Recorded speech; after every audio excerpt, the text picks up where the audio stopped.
Meeting to order. If you'll join me in the Pledge of Allegiance. I pledge allegiance to the flag of the United States of America and to the republic for which it stands, one nation, under God, indivisible, with liberty and justice for all. Thank you. Okay, appeal number 3137, the applicant 1 Pennsylvania Partners, LLC, property located at 1 Pennsylvania Avenue, request an extension of time for obtaining a permit under Section 280-144 of the Code for 6 months until July 27th, 2023.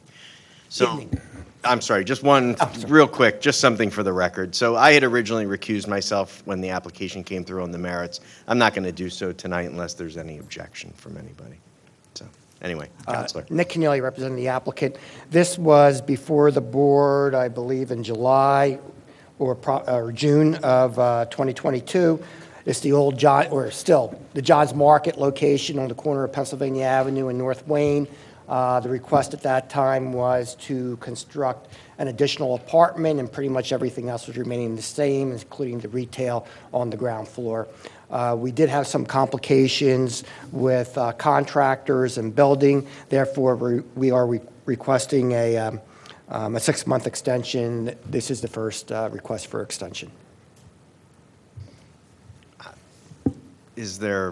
What's the status of the permits? I saw you had. We are ready to apply.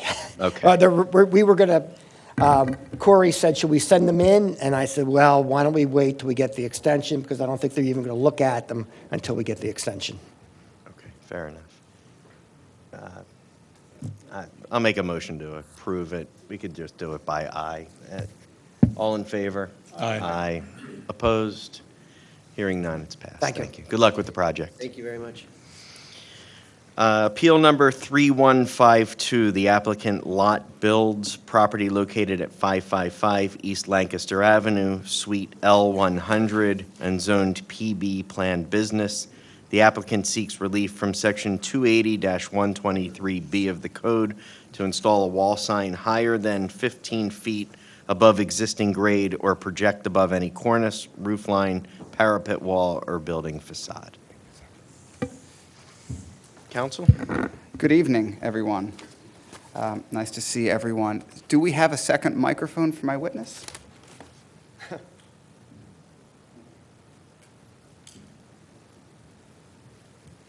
Great. David Falcone with Saul Ewing here on behalf of the applicant, which is listed as Lot Builds. We also have with us tonight a representative from the tenant who will be in the space, which is 3BM1 Amada Radnor, LLC, and they are a part of the Garces Group. So for purposes of the application, it may be appropriate to list them as well, as they'll be the tenant in that space. As was discussed, we're here seeking a single variance, with respect to signage at 555 East Lancaster Avenue. Y'all may know that as the former, I think it was a Margaret Quo's, then it was a Harvest restaurant, and it's been out for several years since then. The Garces Group is moving an Amada restaurant out to that space and hoping to obtain a variance to install some I guess, designation signage, the name of the restaurant, on the building. You'll know that the code permits 15 feet in that area. The applicant is seeking 19 feet and about 5 inches above that for this sign. They are not seeking any relief with respect to the size of the sign. The reasoning behind the request is that location actually sits well below the grade of Lancaster Avenue, as you may know. Actually, the sign will only be, if this variance is approved, about 4 feet above the grade of Lancaster Avenue. So on top of the grade change that you have there, the building also sits in the corner where the restaurant is located, back against a retaining wall for this specific restaurant. The restaurant next door, Fleming's, sits a little further out into the circle and is a little more visible from the road. The Amada restaurant would not have that benefit. It's actually located on what they call the terrace level, and you'll see that on some of the exhibits. And that level, again, sits below the first floor of the building, which is, about 15 feet above that. The physical constraints of this particular site are the reasons for our variance request tonight, and we believe it's an appropriate hardship for this type of relief. Again, the applicant is not seeking a larger sign, simply a raise in what is permitted with respect to height. We've pre-marked some exhibits, and I'll just note that at the back of the package, there's an A7 as well, and that is a picture of the current condition of the site. You'll note it has kind of a singular column-looking area above the door, and that's where the location of the sign will be. A1 is the application. A2 is a copy of the deed. A3 is a letter from the owner of the property granting us the right to be here tonight. A4 are some aerial photographs to give the board some perspective. A5 are the plans and elevations that help to kind of show exactly with respect to the existing conditions. And then A6 is just a Google Earth photograph from the street that can kind of show where the location is going to be. I do have two witnesses with me tonight. I have one from the Garces Group and one from Lot Builds. I'll call my first witness from the Garces Group, and to the extent we believe there's additional testimony that's needed, I'm happy to call the representative from Lot Builds who's doing the construction out there this evening. So if there are no questions for me, I'll call my first witness. Dave, I'm of course going to ask a question. You've been through design review? We have, yes, and they recommended approval of this sign. They said that it was, in fact, outside their scope to grant it, but they liked the design, and they wished us the best here to come back to you all and seek that relief. But it has been before them, and we did get approval. You beat me to one of my questions, John, always. Any other questions before I call Scott? No. Scott, if you can get sworn here.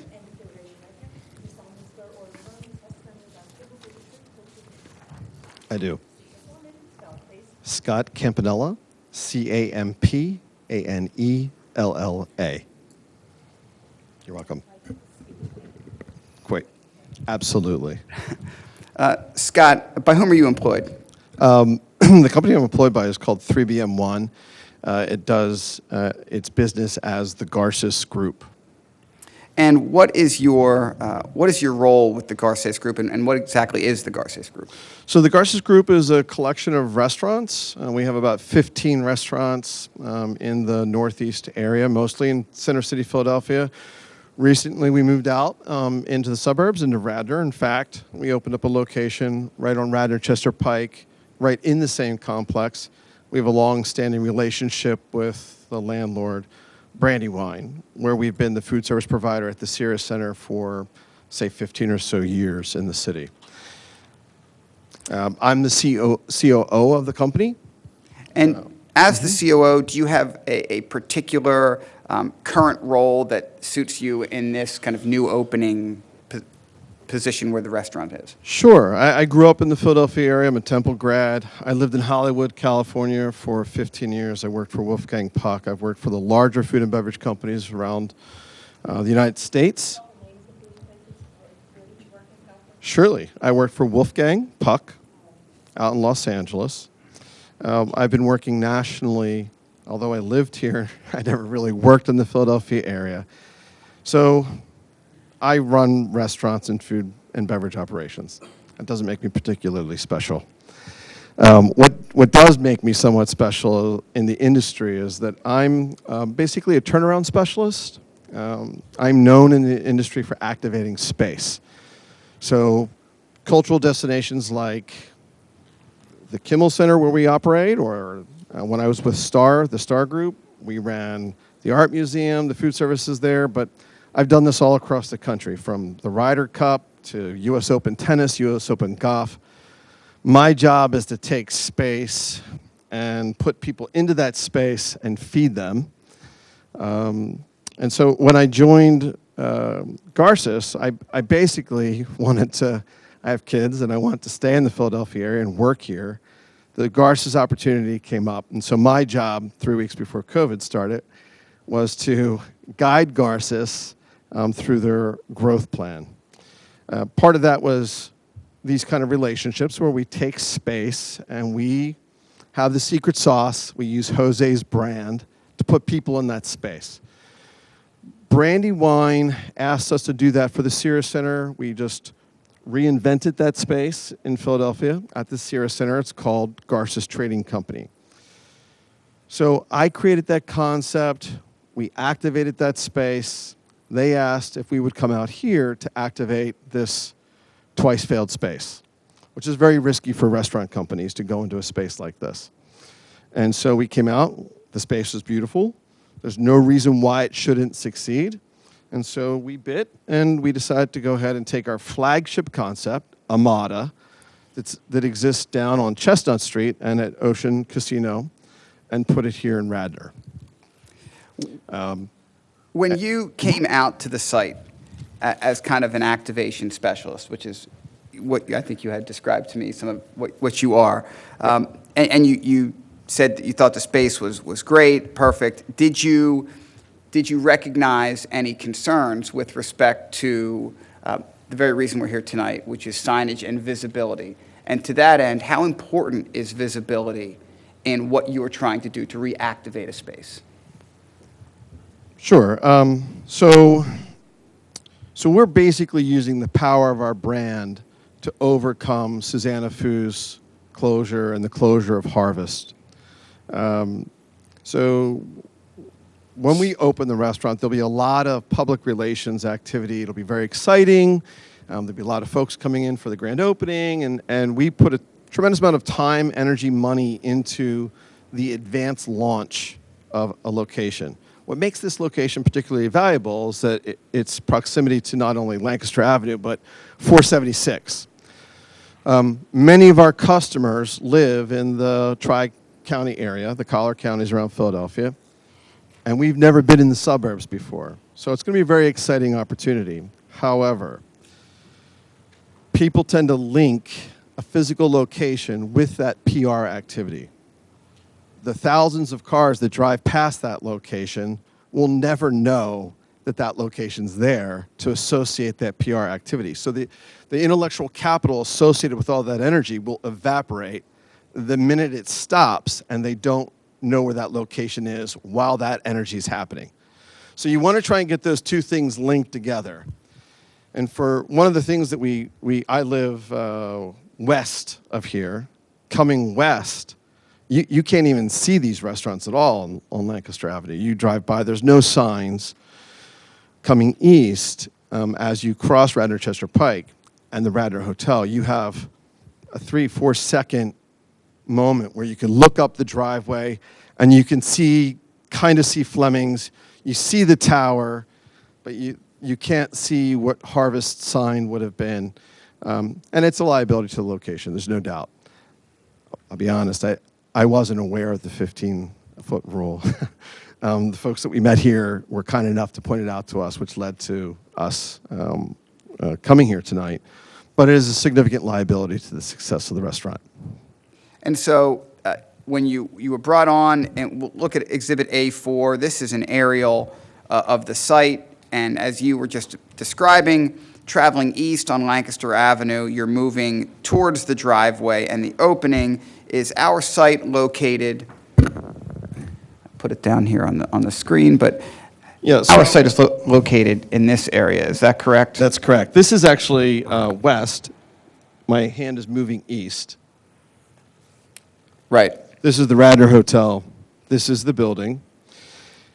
Of note, this is 555. 555 actually has 3 entrances, which makes it problematic in itself. Here is the entrance for 555 for Brandywine. Here is the main lobby entrance to the back side of the building where the athletic club is. And here is the opening of the restaurants. One of the other challenges with this is that the restaurants don't have any parking in the front. So anyone who's passing by actually can't tell if the restaurants are even open or activated because the restaurant relies 100% on valet parking at that front entrance. So people actually have to go to the back, park, and walk around or walk through the building or use valet. What I had mentioned was, I'm just going to go here just one more second. When you're traveling this way, pardon me, you see this, all this here?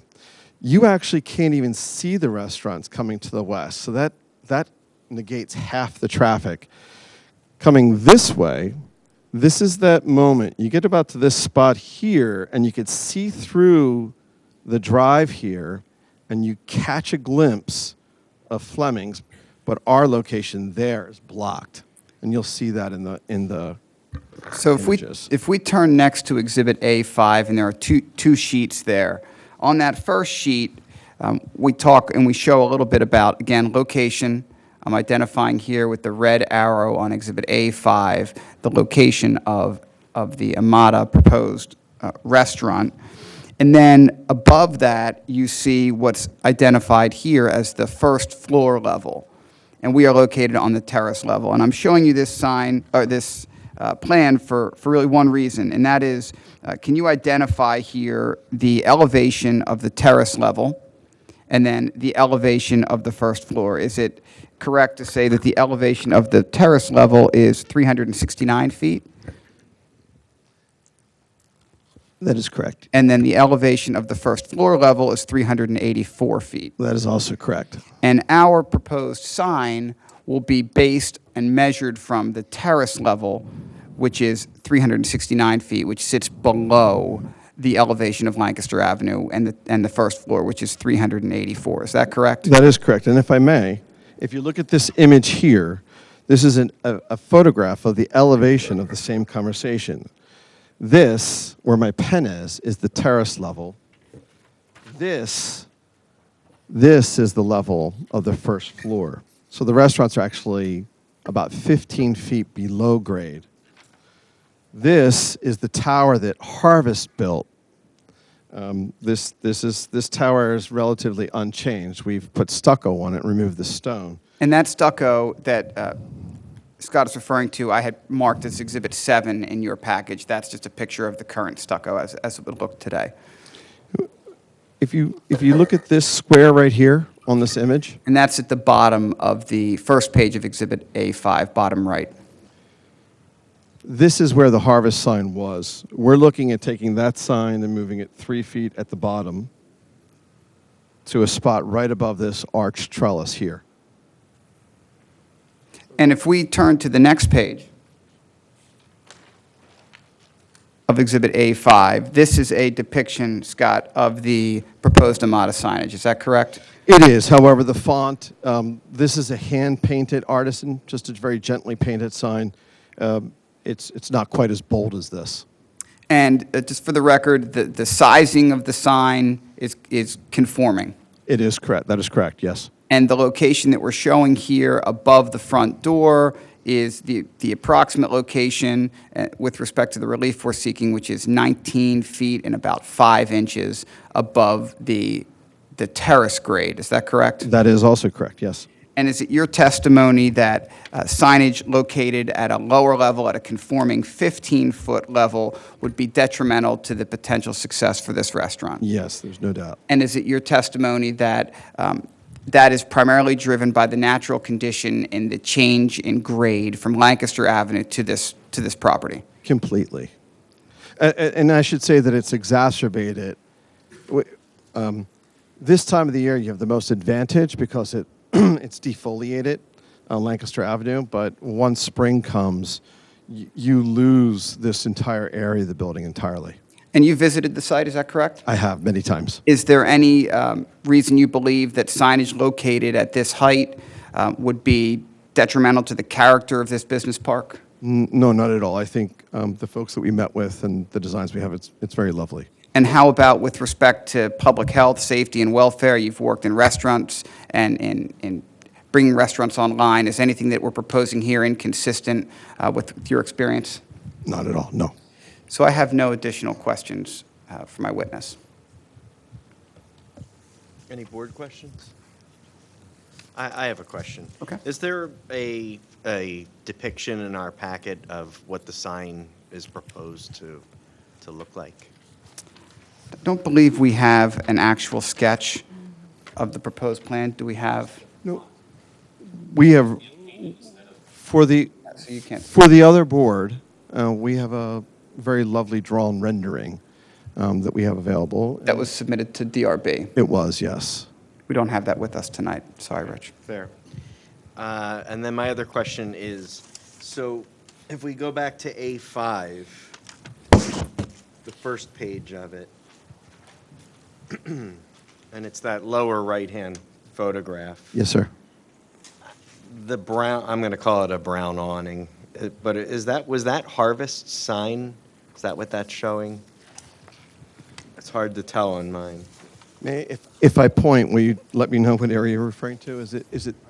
Yes. Oh, no, sir. That's a simple wooden trellis that just accents the door opening. Got it. Okay. And that's remaining in place? That is correct, yes. Okay. If you saw it tomorrow, it would be down because it's being painted, but it'll be replaced. This image, A7, shows the current construction of that same spot. So it's a stucco. It has a Spanish motif. It'll have terracotta tiles on the roofing area. What is currently brown today will be black. The door is here. It'll have basically all the electricals are exactly in the same spot. You'll see right here, there's some hanging wires. This wire actually sits at the top of that trellis piece. It has, for years, there's been two uplight spotlights that illuminate the tower. They will be the only things that illuminate the sign. There is no internal illumination of the sign. It's just a hand-painted sign, and it will have those same uplights on the tower. And Scott, just one more question here. Just for perspective, this would be kind of the top of the roof line, and our signage would be below that. Is that correct? That is correct, yes. Okay. Last question for me. How does your proposed sign compare in height to where Fleming's sign is? Oh, great question. May I? Please.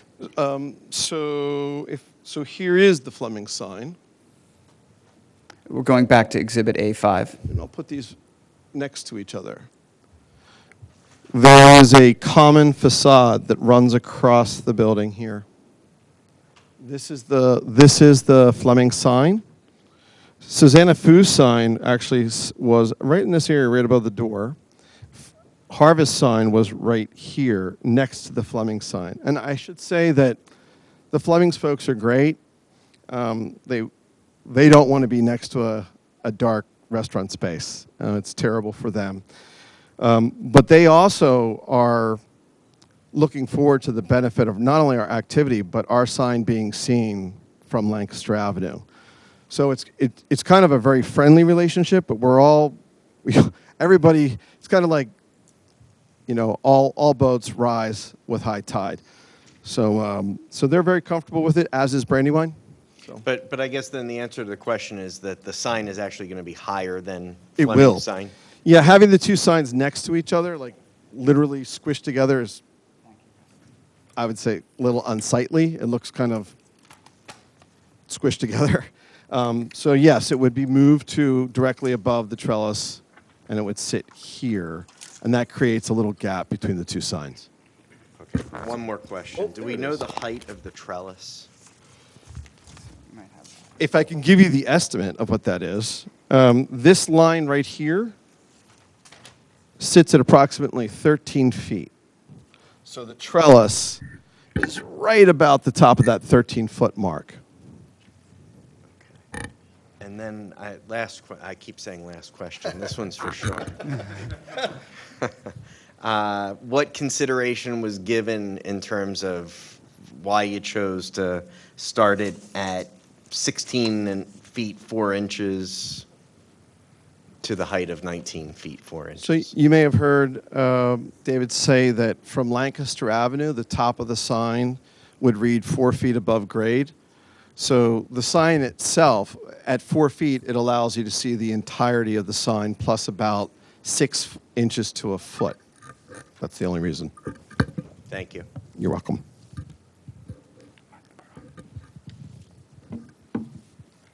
So my next witness would simply confirm the testimony that Scott's given. I don't know if you need to hear that from the contractor or not. Your case. No, whatever you so I wanna do, think we can rest with Scott.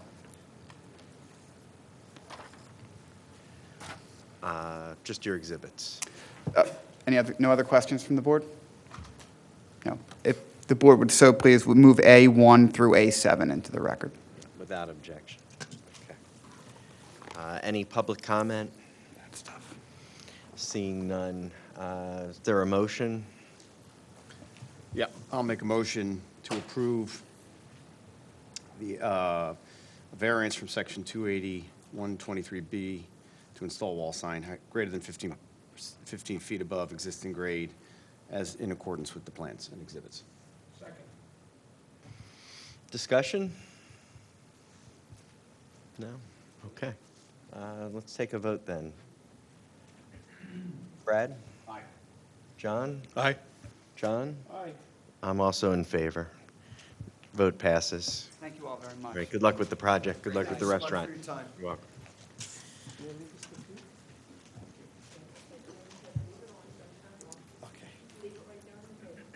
Okay, next, appeal number 3153, the applicant Signs a la carte, property located at 302 dash, it's a typo in the, what I've got, but 302-308 West Lancaster Avenue, and split zoned C2 commercial and R5 residential. The applicant seeks relief from section 280-122.C2 of the code to install a wall sign higher than 15 feet above existing grade. Good afternoon, good evening. My name is Christian Boulanger with Signs à la Carte. I'm excuse me. Tell me your full name and spelling.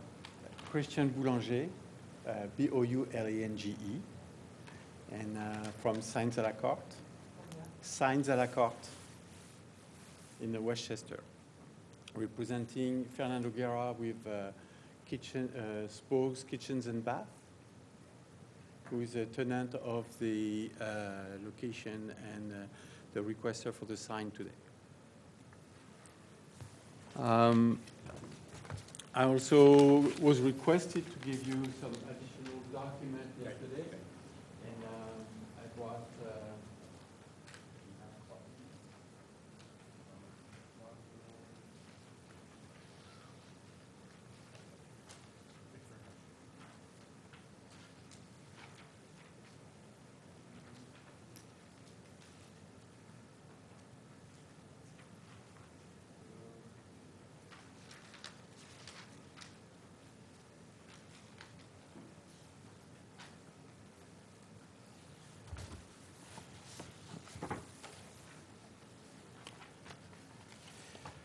So the reason we're here today is to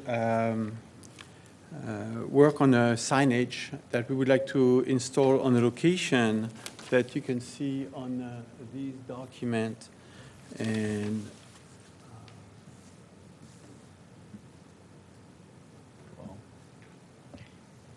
Are these have these been submitted already with the application, these those photographs? documents are in your packet, yeah. These photographs are? Yes, Okay. yes, they are. I don't have a packet for some reason on this one, but, okay. I just want to make sure that everything is marked and part of the record.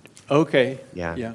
And if you're going to refer to them, then let's call them, well, why don't we do this? Well, this second one here, I just put it bigger because I figure that here it's not going to be very visible. That's the same. That's the same. Okay. Let's keep a record clean, though. So Okay. the application, we can make this February 15th, 2023 letter A1. We can make the deed A2. And then why don't we make the photograph that you've left on the table there as A3? And you should have also the copy of the lease, a letter that also explain why the lease and the ownership are different name because the property was purchased in between. And that's in the packet? Everything is in the packet. Okay. And I have copies of things here. Okay. Okay. So the reason is I was asked to install a signage for the business with on the second floor. So to get a closer look of the property here, Spoke Kitchen and Bath is here on the second floor of the building, and therefore, and for how many years? I've been there since, He's not sworn in. no, Someone's going to tell the truth or do not tell the truth. I do. State your full name and please spell both names. Fernando, Fernando, Guerra, Guerra. If you could use the microphone. Sure. Okay. I've been in this building since 2008. And under Spoke and Company. In 2013, we changed the name to Spoke Kitchens and Bath. Last year, the building was bought and remodeled, and that's why I decided to have a bigger presence in front of the building. I'm on the second floor. I really don't have any space below for any signage. The gray frame up is right below me. And there is a small sign on the window, but it's not visible. A lot of people, when they find me, they call, we can't find you. I gotta tell them I'm across the street from the paint store or next door to up on the second floor from the gray frame up. You know? So it's really an issue, people finding my store. We did look at putting the sign below the window. It brought us a lot of issues. Some were the anchoring because it's slanted, and also it was kind of mix matching with the great frame up sign, and it was a concern that the two signs will, the additional sign will deteriorate the power of the one underneath. So we ended up finding the solution to be putting the sign above, which is pretty much the same space that Great Frame Up has. It's just on the second floor. And so the height is about 18.3 feet, and it's a little bit more than 3 feet above the 15 feet allowed. Wow, for the bottom of the sign. So the building was remodeled in the past year. I've been there since 2008, and I signed a lease for another 5 years because now it looks great. They've done a great job with it. And I need better presence, you know. We're going to remodel the showroom inside and start doing some marketing. I want people to find me. Other than the height, are there any other necessary variances to sign conform in all other respects? No, the sign will be just channel letters on the raceway, which is pretty That's not my question, though. pretty standard. But Does it meet all other dimensional requirements, the sign? The proposed sign? yeah, it will be below the I think it's 50 square foot, 50 square foot allowed by the. But we didn't go through the DRB yet. First, we decided to go and ask for the variance before we can go to the DRB. But the sign will be, the size of the sign will be less than the, I think it's 50 or 30 square foot. The one you see here what we project is going to be just 30 square foot.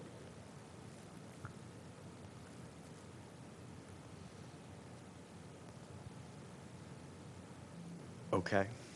Are there any board questions? Just a couple. Is the sign going to be illuminated? Did I hear that? Or Yes.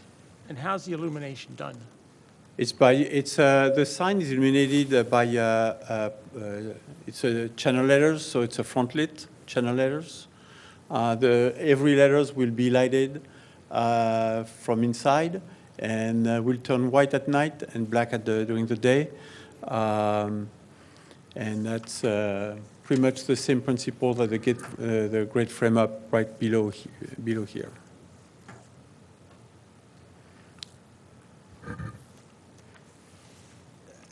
How do you enter the building to get up to the space? You enter through, this building has two sides. This was in addition to the building.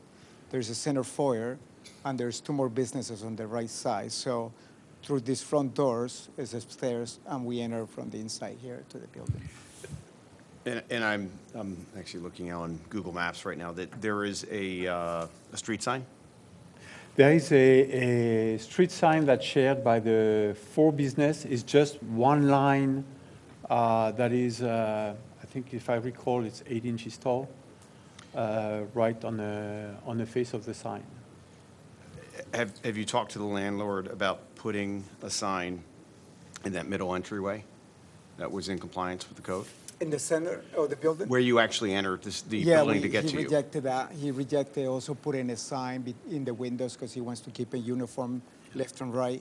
So we did ask for that, yes. And what you can see here on the right side is that there is no really a place to anchor the sign.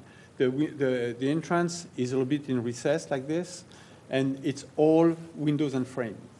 And there is no... It's not a solid wall. There is no attachment. It's going to be very, very complicated to attach a sign there. I 100% understand why you want it there, but what we are searching for is what is your hardship? Perhaps you listened to the previous one where the restaurant isn't even visible from the roadway if you were in compliance with the code. Yeah. Clearly, being in compliance with the code, you could put it at 13 feet. You just have the tenant that is saying, it's mine. So you don't have an issue with people being able to see your place. Sometimes signs are used for directional purposes. Right. Like, this is where I am, but you have a street sign. Oftentimes, we're trying to say, is there a way to be in compliance with the code without the variance? And clearly, if, again, having, I'm seeing even an alternative to, there's a, what do they call that? A canopy that has 302, 308 on it. Certainly, you could put the name on there. It's just a matter of your landlord just not letting you do it. Yeah, Yeah. he took that canopy out. After Okay. he remodeled that, and he didn't want it back. I mean, we did ask to have the sign in the center foyer, but he wants to keep it clean. And, it'd be nice to have it in between the windows, but to keep all the windows the same all throughout, And I mean, on a weekly basis, I have people walking in and calling me, where are you? I can't find you. The cars go out by fast, and they don't have the chance to read the monument sign or just look at the little signs that I have inside the windows, inside the showroom. And to add to that, the monument sign. Okay, sorry. And to add to that, the monument sign is also built not perpendicular to the street, but slightly slanted. So It's hard to read. it's hard to read from at least one side because it's slanted. And again, how long have you been in this space? How long have I been in this location? Yes, this location. 2000. I opened up in 2008. And have you had a sign there at any point since 2008? No, I haven't. So you've been operating there for 14 Yeah, over 14 years, and you've been fine without a sign? No, but yes, but now I'm growing, I'm hiring people, and now I want people to find me. I signed 5 more years in here, and the building looks great, and I want my sign to look good, just like the gray frame up and everybody else. And you've asked the landlord if they would be willing to split signage where the great frame up is and say, put yours one next to the other? They weren't open. He wasn't open to that. No. I would have loved that, but Yeah. no. Again, You know? I would say, we're not here to help you resolve negotiation issues with your Yeah. landlord. Again, we have to look for a hardship and then the least amount necessary to get what you need. Okay, thank you. I have a quick question. I can't tell, but is your sign larger than the great frame-up sign, just in terms of height? On the width, it's the same. On the height, it may be a little bit higher.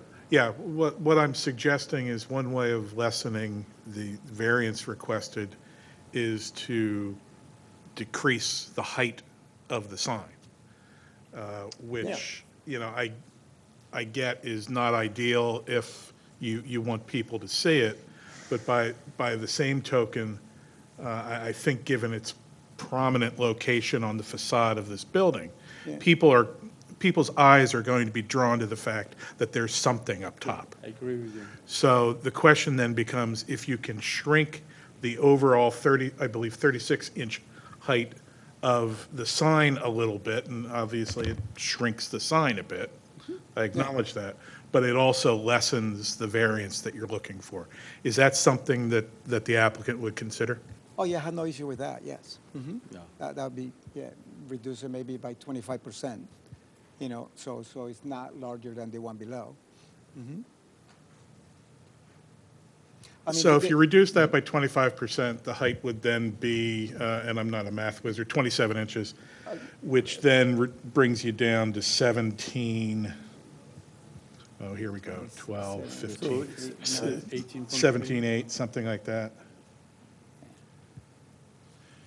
I mean, I love the sign on the second floor. There's a couple of businesses where the sign is that high. The Jaguar store, the Wizards Bank is up on the second floor, and their businesses on the first floor. My business is on the second floor. Yeah. I'm not disputing at all the Yeah. desirability of having the sign. We're just trying to strike a balance Yeah. between Uh-huh. the sign, the ideal sign from the business person's perspective, obviously, and then a sign that's a I'll be bit more happy compliant. with a smaller sign up there. Especially if it's lit at nighttime, you're still going to see it. Yeah, I mean, if you drive by that, you're going to see that Yeah. there's a sign on that second floor facade. Any other questions? John? Just one. You've been there since 2008. 2008, and Yes. you signed a new lease in 20, Last year. 22? Is Last that year. right? Yeah, the first store of last year. Okay. And did the nature of your business change at all between before you signed this lease and the lease? No, that no, we I'm have in front still of- doing the same thing. We do kitchens and bathrooms. We represent 3 lines, one out of Germany, one out of Canada, and one local manufacturer. I mean, we're a high-end store. Our average project is about $120,000, $300,000 for a kitchen, you know. Would you characterize your business as a retail electronics store? Retail, we're more like a design firm, retail. I'm picking on that because that's what your lease says. Yeah, it's every, I mean, I would say it's retail. People walk in and they look around and then we try to sell them something. Well, I agree with the idea of shrinking the sign down. The first time I Yeah. saw this picture, I thought it made the building look top-heavy, at least in the photograph. And Yeah, I think by shrinking it down, it'll make it, help us with the hardship aspect of it. yeah, not so intrusive. Okay. Yeah, that's no problem. Okay. Any other testimony, exhibits? No. Okay, so you need to move your exhibits into the record. Okay. Just, yeah. I think, yeah, make the whole packet A3. And then these photographs are part of that packet? Yes. Okay, so we don't This need, is an increase of that one on the right side. is the larger one in the packet? No. Why don't you hand that up? Let's make that A4. That's fine. Okay. Okay. So we'll accept the exhibits without exception. Any public comment? Okay, seeing none. Is there a motion? A question, how do we shape the motion requiring them to reduce the size of the sign? Since we're not. Well, I think the testimony in the record reflects that the applicant is agreeable to reducing by 25% the size of the sign. Got it. Okay. So I think any motion for relief would mention that, because we've got an application that otherwise doesn't reflect that. So, Mr. Chairman, I knew it was coming. Mr. Chairman, I would move that the applicant be granted the relief requested from, Section 280-122C2 of the code to install a wall sign higher than 15 feet above existing grade, provided that the final height of the sign is no higher than 17 feet 8 inches high, and that the sign be reduced in size by 25% from the design of the sign as was presented in the application. Is there a second? Second. So, John, I just want to clarify something. The 17 feet 8 inches, that's from the bottom of the sign? I believe that's from the top. Oh, from the top. Oh, No, it's 18, what I said is 18 feet I'm from sorry. the bottom of the I'm sign. sorry. My apologies. Thanks. It was 21, yeah. It's going to be 20, No, it'll still be, yeah, it'll be a 25% reduction in the sign, but the height would still be, The height might go up a little bit because we want to center on that upper apron. No? We no, could put it lower. no, That's it's defeat- it's going to go down. defeating the purpose of reducing. Right. Yeah. No, it's going to So go right now we're down. at 18.3. So- If I may, today, the sign is supposed to, the top of the sign is supposed to be 21.3, and we're going to reduce that by 25% of 3 feet, so it's going to be about, 10 inches? 9 inches, yeah. 9 inches, and so it's going to be 20 feet and 5 inches or something like that. That's about what I came up with in my math. Okay, so Norma, that number I put in the motion, it's 20 feet 5 inches. To the top of the sign. Correct. Okay. All right. So that, now that we've clarified, all right. Any board discussion? No? Okay. I'm just gonna, I'm having a hard time with the hardship. I understand the back and forth and the give and take, and I do appreciate that. But I didn't hear anything that really drives at the question of hardship and the necessary need, legal need, aside from the business need. So I'm gonna be opposing the motion, but. Okay, now I do have something to say. Given that this is a dimensional variance request, I tend to try to strike a balance between strict compliance and substantial compliance with what we're trying to do, the applicant. It has has evidenced its willingness to work to reduce the size of the sign and therefore the extent of the variance. The applicant is in a tough spot with its landlord, and again, as Brad pointed out, we're not here to solve your problems with your landlord, but taking the facts as they're presented, there aren't a lot of options available for this applicant to put a sign that he would otherwise be entitled to affix to the side of the building. So I think that one can fashion a hardship argument if one is willing to perhaps stretch the boundaries a little, as I am on this particular case. Plus,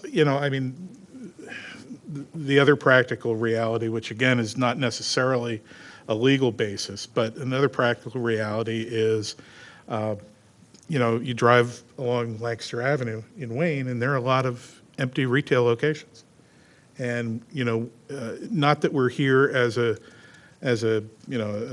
community, a commercial development type organization, but, we want to, I think, try to accommodate business people in appropriate circumstances, and I think this is one. Thank you. Any other comment? The only thing I'd like to add is, I must have driven by this building uncounted number of times, and I'm thoroughly familiar that there's a frame shop there. I have Yep. no idea that somebody has a retail appliance, high-end appliance store. Maybe I'm happier that certain people I know don't know that it's there. But nonetheless, I understand the issue that this gentleman has, and I don't see any other way to resolve it except to, with a willingness to reduce the sign down in size, as suggested, I think that we should support it. Anything, Brad? No. Okay, let's take a vote. John? Lord? John Riley? Aye. Brad? Aye. And I'm against, but the motion passes 3-1. Good luck. Okay, thank you. Thank Good you. luck. Okay, appeal number 3154, the applicant Suji Lee, property located at 600 Brook Road and zoned R2 residential. The applicant seeks a special exception under section 280-101B1 and/or variances under section 280-20C, D, or E of the code to construct a two-car garage addition to the right side of her home and a front door foyer addition. Applicant further seeks such other relief consistent with the exhibits and testimony presented at the hearing. In the alternative, applicant further contends that the relief is permitted as of right. Thank you. Good evening. I'm Timothy Strasser. Strosser. No, I you swear or affirm this testimony you're about to give will be the truth, the whole truth, nothing but the truth. I do. Okay, we are here this evening seeking relief. We have a zoning classification, it's R2. We want a special exception under section 280-101B1 and/or variances under the section 280-20 C, D, or E of the zoning code. We would like to construct the following: a two-car garage addition to the right side of Suji Lee's home. The addition would project into the Conestoga Road front setback in a triangular portion of area that measures 6'4" by 11. The total square footage of that is 34.83 square feet. That's outside the setback requirement.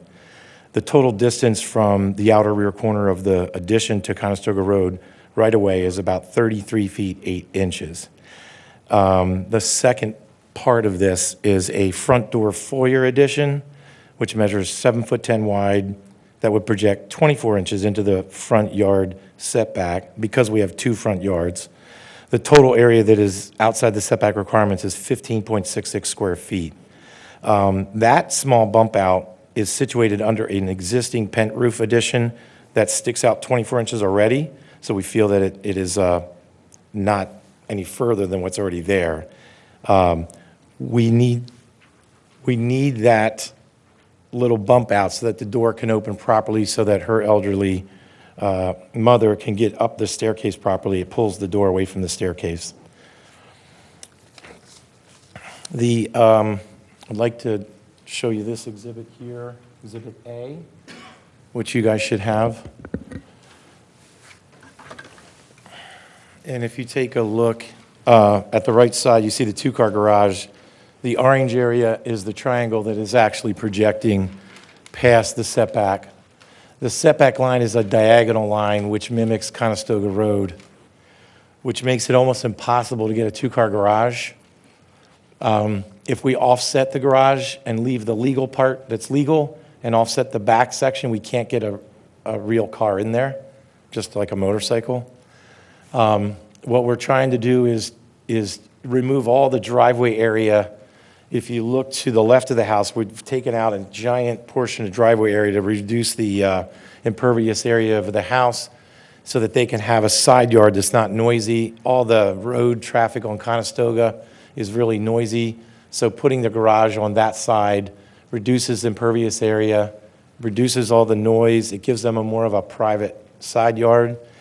And in fact, it's not really visible in any different way. If we would build the garage that's legal, you would still see the same amount of massive roof. You would still see a garage. If a neighbor looks over from the backyard, they'd still see the same length of garage.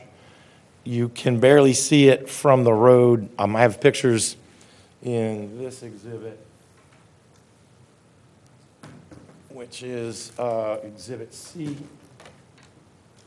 If you go to photos 2 and 3, you can see that it's a fence that's 6 foot high, and you would just see the top of the garage roof. I don't think that it really influences the streetscape.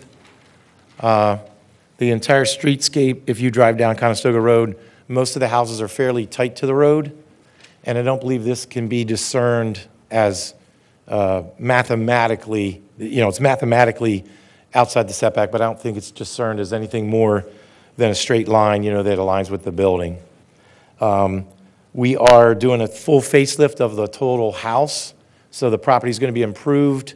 The 2-car garage is appropriate for that house in that neighborhood. Obviously, there's $3 million houses 1 yard over and everywhere that you look.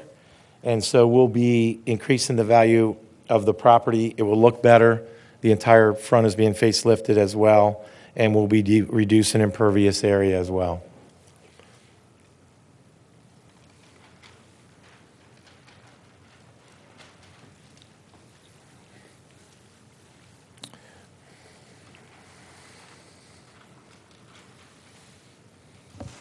Anything else?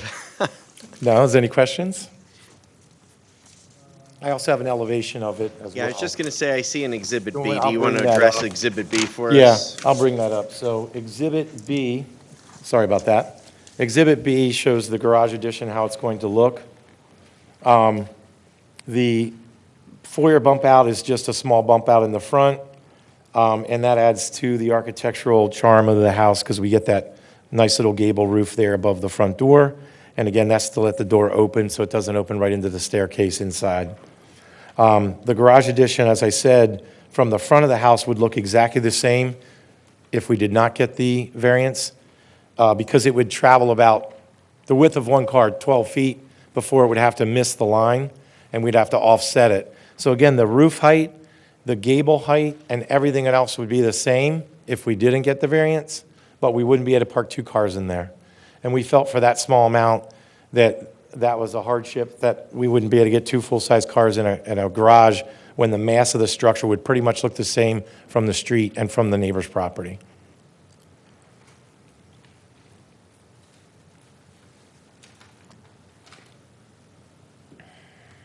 And I'm guessing if the garage were placed on the other side of the house, you'd need more of a variance, right?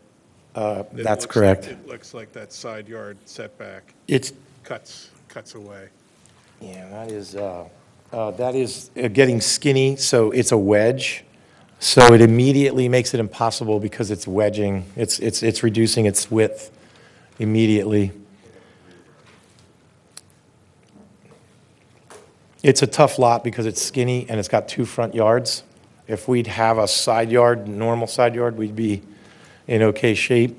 I really felt because of the angles that you drive along that road and how the lot kind of gets bigger in the corner, it really doesn't influence the visual aspect of driving through a neighborhood, which is usually the primary concern of a zoning reg like that.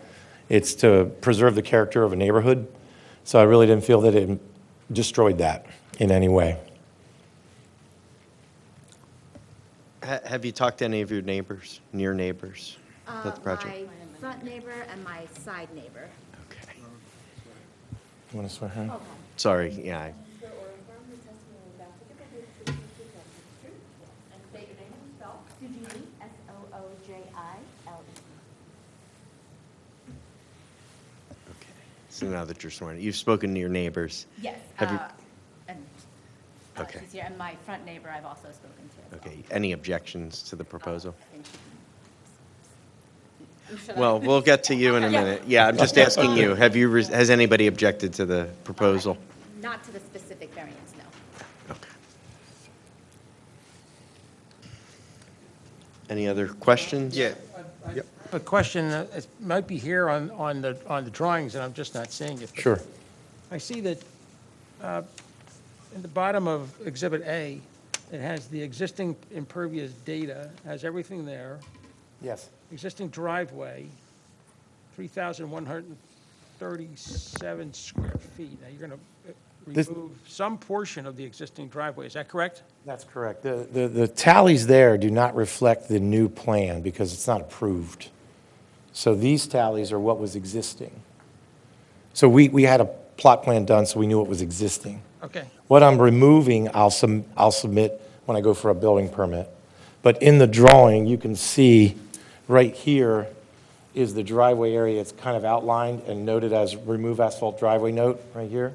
Yeah, I see that. So that's not in these mathematical figures because we're not seeking an approval. So you're not able to, my next question would have been, what is the net change, positive or negative, in terms of, It puts us at zero. It puts Zero. us at no new. Yeah, it puts us within like literally probably 2 square feet of zero. zero what? Zero new impervious. Okay, Yeah, that's what I was asking. yeah, Thank you. sorry about that. But yeah, it's not mathematically listed though. And why is there a need for a 2-car garage versus 1.5-car garage versus a 1-car garage? Because many people have 1-car garage, 1.5 garage, and no garage. Both owners need to drive a car and would like a place to park. It's fantastic. Sounds like a want, not a need. Okay. I mean, again, we're trying to get hardships here, you know, and I know I understand. you're trying to, In that neighborhood with that value of property, I think you could be sensitive to the fact that it would be hard to sell a house like that with a 1-car, you know, unless you're buying one of those little things from Italy. But yeah, it would be hard to sell the house. It would be hard to operate as a typical American family. okay, and pushing the garage towards Brook? You can't because you have basically, if you see where I drew it, I'm only about 12 inches off the front line. That would only help it that much, but I don't, does it? We could do, yeah, we could pull it front that little bit, but it would, Does that jeopardize the tree? it jeopardizes the tree, but it's actually architectural. In architectural design, we like to see a 2-foot offset to get a little shadow. I don't even have that. I barely have 18 inches. I'm trying to just get a little bit of shadow to make the house look beautiful. The house existing is just terrible looking, and I'm trying to do a good job for my client and make it look good. That is not a hardship, granted, but trying to make the neighborhood look good as well. And then restate again, the reason for the bump out in the front door. Say it again, so we got it on the record. Because the existing pent roof, there's a small pent roof on there, already sticks out 2 feet, and we felt But that. that is not considered, so that's not part of the structure. Correct. Roofs are not. So- Okay, so it's because the door, if it remained at where it is now, would open, it opens right into the staircase. You cannot open and get in and up the stair. So we have to pull the wall forward so the door can swing open so you can walk up the stair. And who specifically needs to walk up the stairs? Her mother. And she needs it because she, It's just a very cumbersome, it's awkward, and it doesn't work. We're trying to fix everything that doesn't work. Yeah. there's no disability or something like that where it's. Not yet. ADA kind of thing? No, Okay. yeah, not yet. Okay, thank you. Okay, anything else? Not that I can think of. You have any? All right, do you want to move your exhibits into the record? Do you want to move your exhibits into the record? Yes, well, you have all of these. I understand. In your It's- packets. It's the formality of I it, would like to move these exhibits onto the record. without Yes, I exception. would. Thank you. All right, is there any public comment? Sure, come on up. You want to use the microphone? Oh, sure. Yeah. How are you?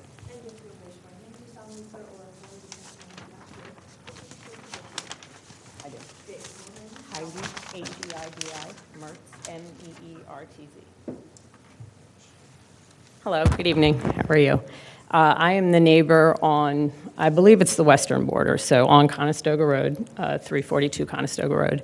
And I just had one request. There was a previous appeal that I believe is in your packet, and the conditions that were agreed upon at that time, I would like that they would follow through. I believe the appeal was 2831. There was a condition on the fencing that runs there, that has been there 6 foot in the same location and length, and also the addition, which is that kind of bump out over there. I can point at it right here. That not go above 1 story. Yeah, Correct. go ahead. Nothing that we're asking for has anything to do with the fence. Fence is to remain. It may be replaced in exactly the same height and color or different color, but that's not what we're asking for. We're not deleting the fence. The addition under what she's referring to is not being touched. None of that is touched. None of that is changed at all. Thank you. I just wanted to put that on the record, if that could follow through into this variance as well. Thank you. It's not part of this variance. Excuse All me? right. It's not part of this variance. I just want to make that known, that the fence, that it remains. Okay, thank you very Thank you. much. Anyone else? Okay, do I have a board motion?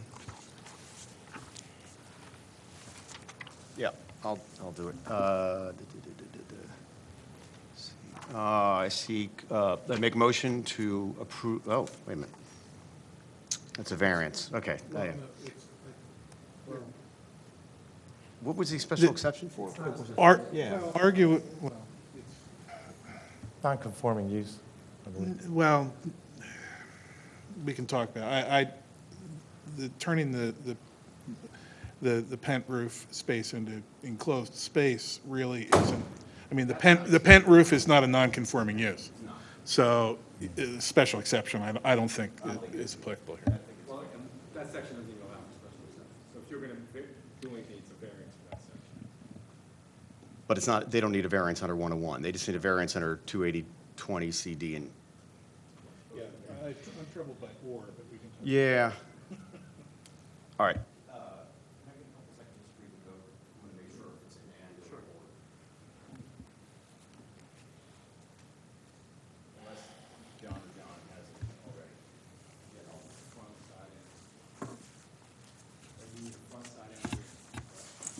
Yeah. Because it's actually two fronts. Two fronts, because it's a corner lot. There's no rear. Yeah, two fronts.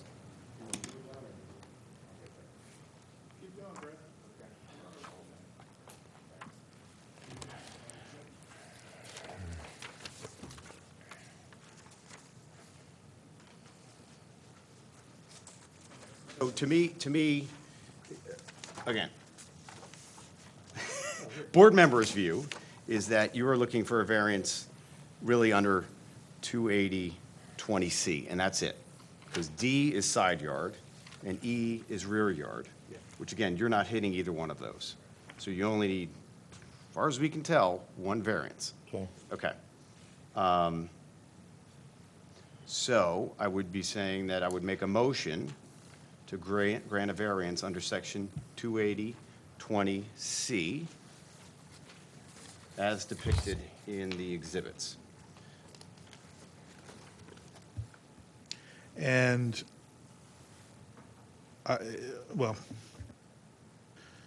I'm sensitive to the requirement of the prior zoning relief, which permitted the construction of the addition to the property, that rear fence be maintained. So just as in appeal number 2831 dated May 20, 2010, I would request that we add the condition that a 6-foot high fence be retained as a condition to granting the relief. Is there a second? Second. Discussion? To me, I think the nature of the property is twofold. Nature of property is certainly leading me to the need for a variance. The hardship is that, the fact that it's got two front yards. The front yard, I mean, looking at the buildable envelope here is ridiculous. I don't know how you could fit a realistic house here. Yeah. I think even shrinking it doesn't necessarily, you could put a one-car garage in there, but you really have to center it on the house, and it's still going to need some sort of exception. So I just I'm also looking at 34 square feet and saying that's just not enough. And then the 15.4, I'm just looking at just kind of as a de minimis thing. I can tell you right now, I am going to vote against the motion that was just given, because I don't believe there should be any restriction on putting a fence in. That has nothing to do with this. I don't, again, we don't have to go by prior decisions. I'm stunned that I wasn't on this decision, but I knew all the people on the decision. Were you out of town? Yeah, I was probably an alternate, just hanging out there. And so I don't know the facts around this to be able to say why that was important, but to me, I think we're requiring a fence is irrelevant to what they're asking for. Can I, Just to appease everybody in the room, I will continue to have a fence. we want a Yeah, fence. I don't- So it's yeah. not an issue for us at all. All right, then I'm good then. Everybody can have a All right, fence. we're good. We just want maybe a new one, but brighter, maybe, or painted, but we want a fence. Yeah, Thank you. okay. That's it. I am in favor of granting it for those reasons. Anyone else? Well, I'm in favor of granting it, but I don't think there's any reason why the zoning hearing board decision and order back in 2010 needs to be addressed at all, because it abides, it's there. Yeah. It's like the dude, it abides. So, I don't know why we have to even mention it. I don't know why I've got to bring it up. It's like a bad story from Wait, a... what word did you just use there? Abood? What? But I'm okay. We've clearly all had long days. Yes. Okay. Should we take a vote? All right. Brad? Aye. John? Aye. John? Aye. I'm also in favor, so that passes. Good luck with the project. Thank you. Appreciate it. Okay, appeal number 3155, the applicant Villanova University, property located at 800 East Lancaster Avenue and zoned PI planned institutional. Applicant seeks to raise the existing parking structure located on its main campus adjacent to the railroad tracks across the street from the Davis Center on North Ithan Avenue. The new structure will not be any closer to the setbacks than the current structure, which it will replace. The applicant seeks a variance or such other relief from the following sections of the zoning code. 1, 280-69D, related to front yard setback on North Ithan Avenue. 2, 280-69E, related to distance from the railroad property line. 3, 280-4, to permit parking spaces in the parking structure less than 9.5 feet by 20 feet. And 4, 280-69C, to permit the height of the structure to be 50 feet to 53 feet. Applicant further seeks such other relief consistent with the exhibits and testimony presented at the hearing. Counsel? Evening. Nick Canolia, representing the applicant. To start out, we did remove one of the variances. I do have revised plans that I will hand up to the board. We removed the variance regarding height. The structure will comply with the height requirement of the zoning code. That is, it'll be 38 feet and no more than 3 stories. This structure, you're probably aware, is right across from the Davis Center and from the pavilion on North Ithan Avenue. It backs up to the train tracks, the existing structure does. Back in 2000, relief was granted in that it was a former surface parking lot, and a 2-level structure was constructed that did not move any closer to either the railroad setback or to the street setback than the surface parking lot that existed at that time. This request is to basically keep the structure the way it is. We would remove the existing structure. The setbacks would be no closer to the railroad and to the street than currently exist. We would be a 3-story structure that we'd be talking about. We did originally request a structure be 4 stories, and as the application says, 52 or 53 feet. We proceeded to Planning Commission. We had neighbors meetings. There was much feedback that it was too high. As a result, we reduced the structure so that we would not be requesting the relief from that requirement in the zoning code. So When it comes down to what we're looking for is relief on the setbacks, and again, it would be no closer to the street than the current setbacks, and also relief on the size of the parking stalls inside the structure, since that is very common, and within the industry, the size we are requesting as to the parking size itself is common in the industry and common throughout campus for the other parking structures that we have on campus.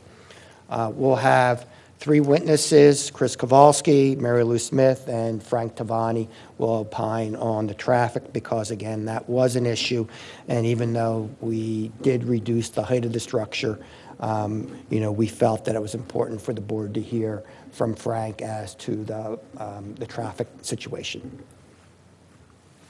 So I'll hand up the additional exhibits. I believe you have A1 through A20.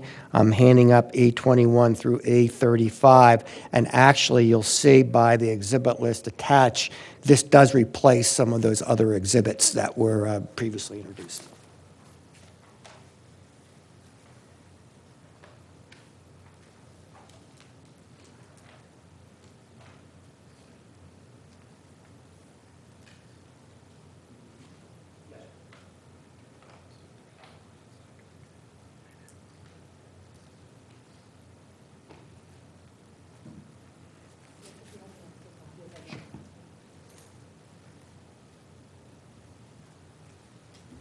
Chris?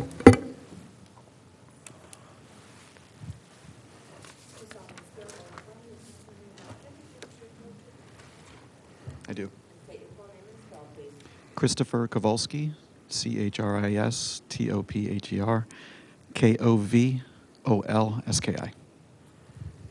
And Chris, what is your position at Villanova? Assistant Vice President for Government Relations and External Affairs. How long have you been? Sorry. Assistant Vice President for Government Relations and External Affairs. How long have you been employed by Villanova? 23 years. And you're familiar with the application to replace the existing parking structure? I am. And we're replacing it with a more modern structure. Is that accurate? Correct. This is part of Villanova's main campus where this structure is being located? Correct. It is right near its main entrance on North Ithan Avenue. And A2 in the packet, exhibit packet, is the deed to the property? Correct. And this was acquired with the rest of main campus in 1842? according to the deed? I'm going to show you A3, and if you could describe for the board, you did briefly as to where this is located and what the boundaries are and what it's across the street from, et cetera. This is a map of main campus, map of the university campus. The structure that we are talking about is labeled M1 on this map. It, again, is right near the main entrance to campus on North Ithan Avenue. This is North Ithan Avenue. Here is Lancaster Avenue. The Pavilion and the Davis Center are on the other side of Ithan Avenue. It is bounded on campus by our Health Services building, which is right at the entrance to campus, and Driscoll Hall, the home of our College of Nursing. Behind the structure is the Paoli-Thorndale line, formerly known as the R5. And on the other side of that is university-owned property, including the driveway that leads to our engineering structures lab and our facilities maintenance office. Is the only drive to access, well, actually, at least on North Ithan or on Ithan Avenue, that driveway that you pointed out as the main entrance and is listed as the main entrance? Correct. That is the only driveway to enter the structure is accessed via the main drive on campus off of North Ithan Avenue. There's only one way in, one way out. And as to the facilities building, that driveway does not access that, the proposed structure, does it? Correct. It is separated by the R5 train tracks. And actually, you could access it from Spring Mill Road if required. You could come into campus, again, closer, the entrance closer to the train tracks, behind Mendel Hall at this parking area that's labeled S3, and proceed. That's a gated entrance. You need a card access to come in that way. Proceed through the interior campus driveways and enter the structure that way. And Villanova owns both sides of Ithan Avenue? Correct. Where the structure is located. I'm going to show you as A5. And you could just tell the board what A5 represents.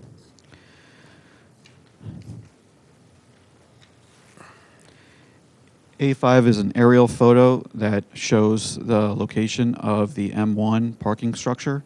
You may also hear it referred to as the HSB parking structure because it is behind the Health Services building. On the left, this photo shows the structure outlined in blue. And on the right, this photo shows the border of the structure outlined in blue. I'm sorry, Nick, in my package, that's A4? That's A4 in the original package, Okay, actually. okay.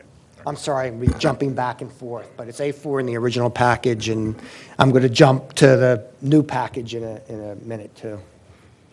I'm trying to go in some logical order, and so I'll be jumping around on the exhibits. And the request, Chris, is to replace the existing parking structure that you see in A4 with the new parking structure? Correct. And that parking structure that's listed in A4, was that constructed in 2001? Correct.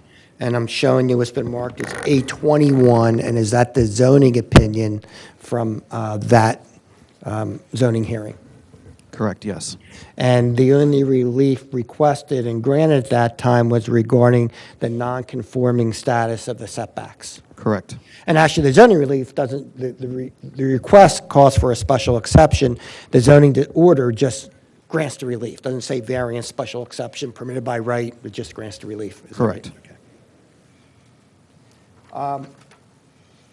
I'm going to show you what's been marked as A22. And actually, before we get there, the request we're making here is that the structure would be no closer to the setback on North Ithan and the railroad tracks as the current structure.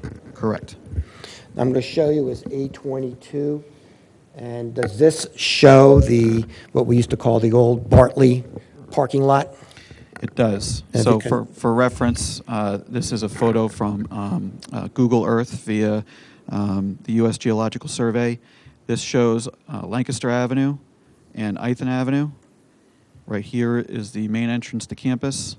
And to the right is a surface parking lot that existed prior to the M1 parking structure. And the structure that was constructed back in 2001, that was no closer to the setbacks than the surface parking lot? Correct. I'm going to show you, since we're talking about the railroad too, have you been in contact with Amtrak regarding this proposed project? We have. When we built the original structure in 2001, we received support from Amtrak to build that structure. We have reached out to them and are in conversations with them to reconfirm their support of our new plan. Now I'm going to show you it's A23, and this is the site development plan, and this is the new packet.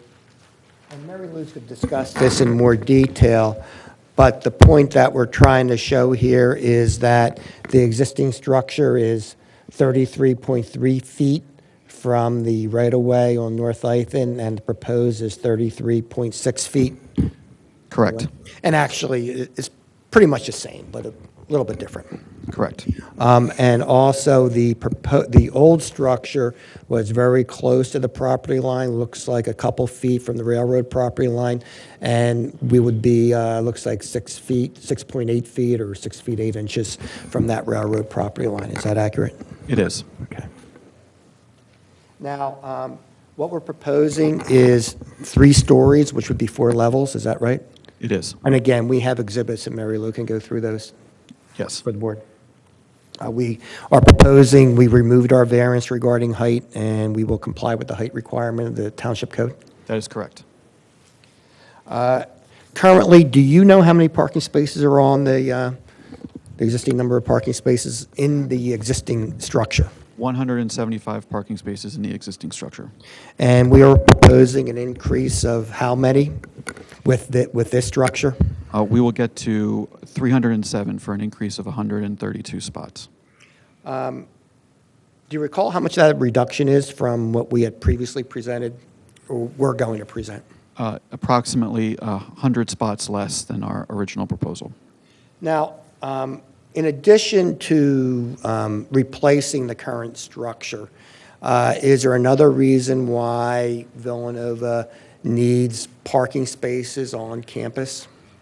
Yes, we have submitted to the township, as required by code, our institutional long-range development plan. We submitted that this fall. It's an update to a plan that we originally submitted in March or February of 2020. And it, as required by code, gives the township an overview of what the university is thinking as far as developing its physical plan. It goes through a series of projects, some of which may never happen, some of which will happen hopefully in the short term or are already underway, in the medium term, and farther out. And as we move forward with planning for those kinds of projects, we want to make sure that we are in compliance with the township code, which requires the addition of parking spots anytime we add a certain amount of physical space. And we've marked as A24 the actual narrative of that plan? Correct. Do any of the projects represent a projected increase in enrollment or just to service the current enrollment? There is no projected increase in enrollment.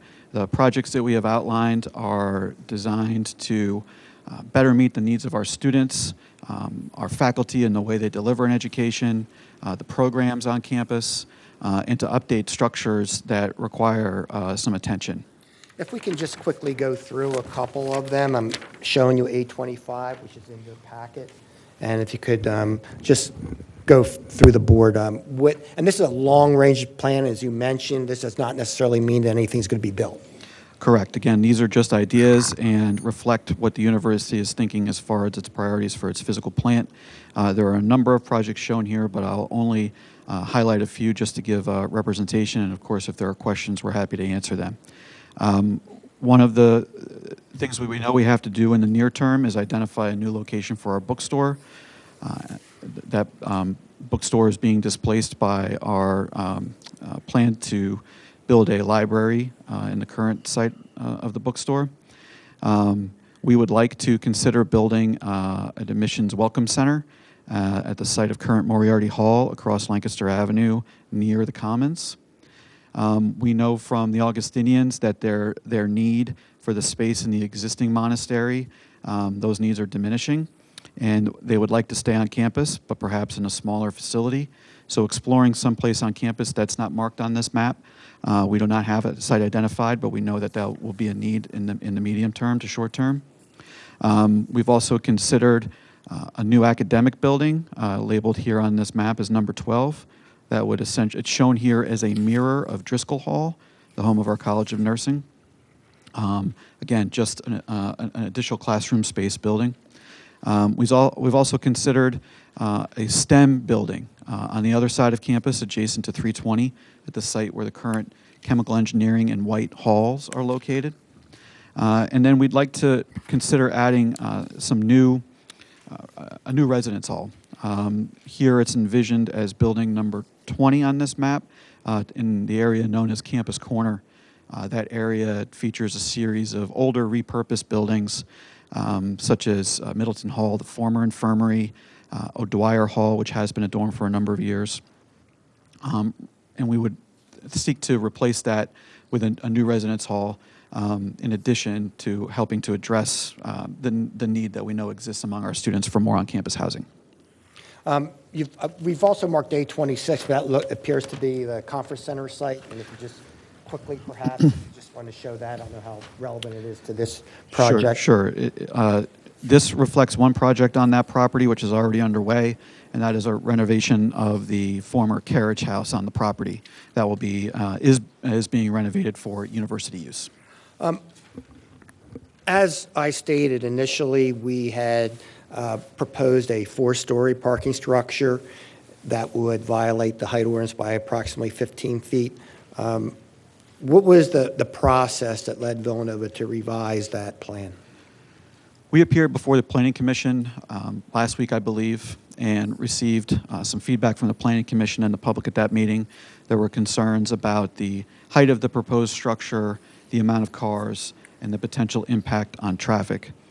We then conducted a neighbors meeting online over Zoom where many of those concerns were restated. And so the university asked its engineers and architects to revisit the project and see if there was a way to maximize what was possible within that design, but that complied with the township height restriction. And actually, we didn't change the footprint of the structure as a result, did we? Correct. It's the same footprint. It's just that we reduced it by One the story. Yes. One story. That's all I have for Chris at this time. Board questions? Yeah, I have a couple questions, thanks. Since we were on the footprint, this is not the same footprint as the existing parking structure, though. It is an expanded structure.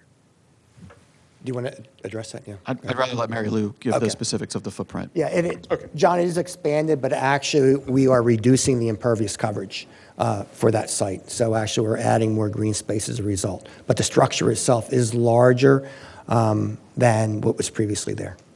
Okay, thanks.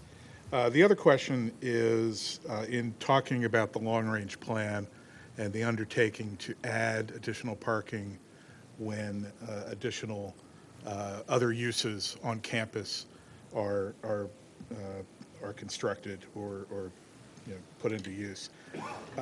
Is there a deficiency now in terms of that undertaking that you're trying to catch up with now? Or have there been specific development projects that have caused you to have to now add parking spots? I'm just trying to get a feel for the current state of compliance with that undertaking and the extent to which this addition mitigates any deficiency that you're currently under.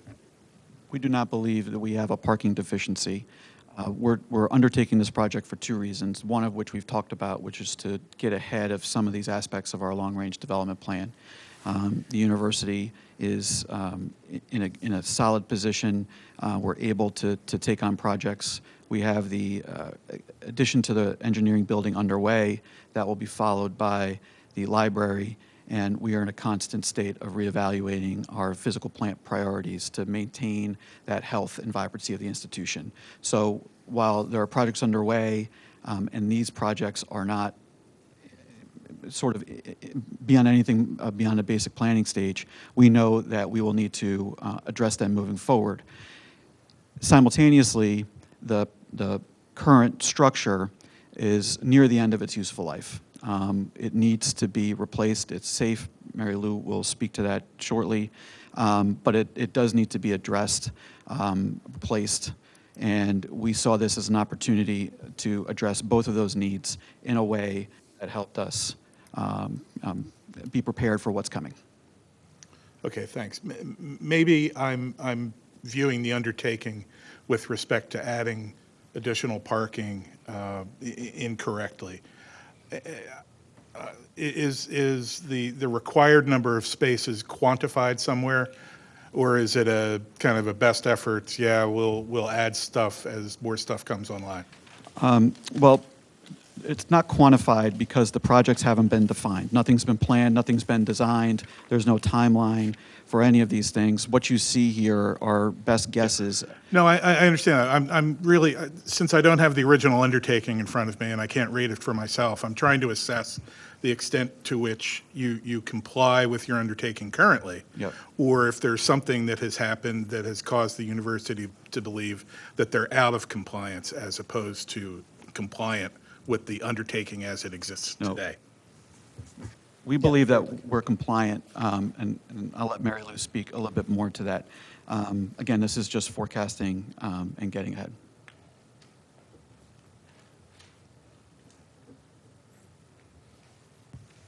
Anyone else? Are you going to have planned charging stations in the garage? Yes, consistent with other places on campus.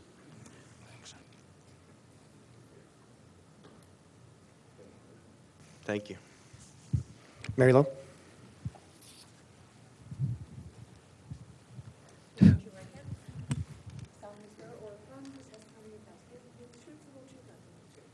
I do. Mary Lou Smith, Marilou Smith. Thank you. Mary Lou, Okay. Mary Lou, what's your position in Villanova? I'm the Assistant Vice President of Engineering and Construction, And how long you've been employed by Villanova? 26 years. You heard the question, we may as well get right to it, regarding parking compliance. Would you wish We to are in address it? compliance with parking. We actually have a surplus of probably less than 50, maybe a little bit more than that. We are really looking at this as an opportunity we have to replace the existing garage because it was built as a steel structure, and in this area, steel does not do well in the elements. So it doesn't look very good and isn't the image that Villanova would like to portray. It's safe. We have it inspected on a biannually basis, and we are constantly maintaining it. So we would like to replace this garage, and at the same time, within the height restrictions that we are given, we'd like to build an extra level, which will get us more spaces. This 132 is just to maximize this footprint. I'm going to show you what's been marked. Actually, plans have been designed, correct? These next exhibits are planned. Who did the design for the plans?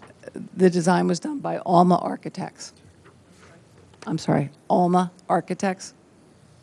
I'm going to show, and actually the structure is going to be a stone structure, pretty much like everything else on campus, and we'll show elevations. Yes.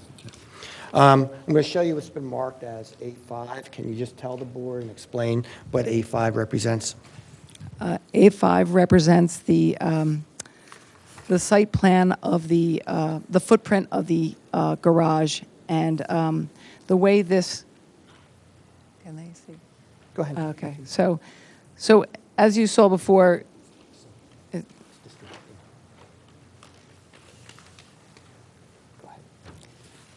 So the garage will be different than the existing garage.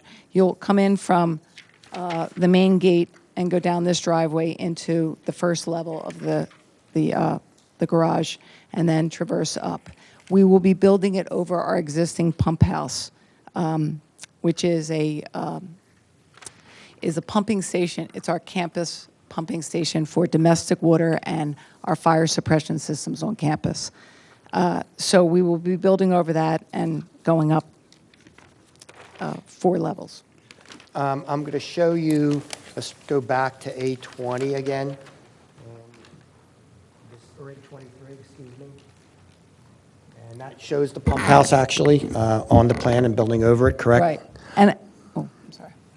Go ahead. But there was discussion about the size of the structure. The structure itself, even though it is not increasing the setbacks, it is larger than the current structure? It is. It's longer than the existing structure. However, you want me to? Sure, go ahead. I mean, what's the status of the impervious coverage as a result of this redevelopment? It will be less than what is existing right now, and we will be able to have more green space along here and here, so it's not as close to the road. It'll be a little further back from the road, except for that one little area. And currently, what is covering, or the addition as it goes, the additional area is actually toward campus, it appears, correct? Exactly. And that, the area that is covering is already impervious? Yes.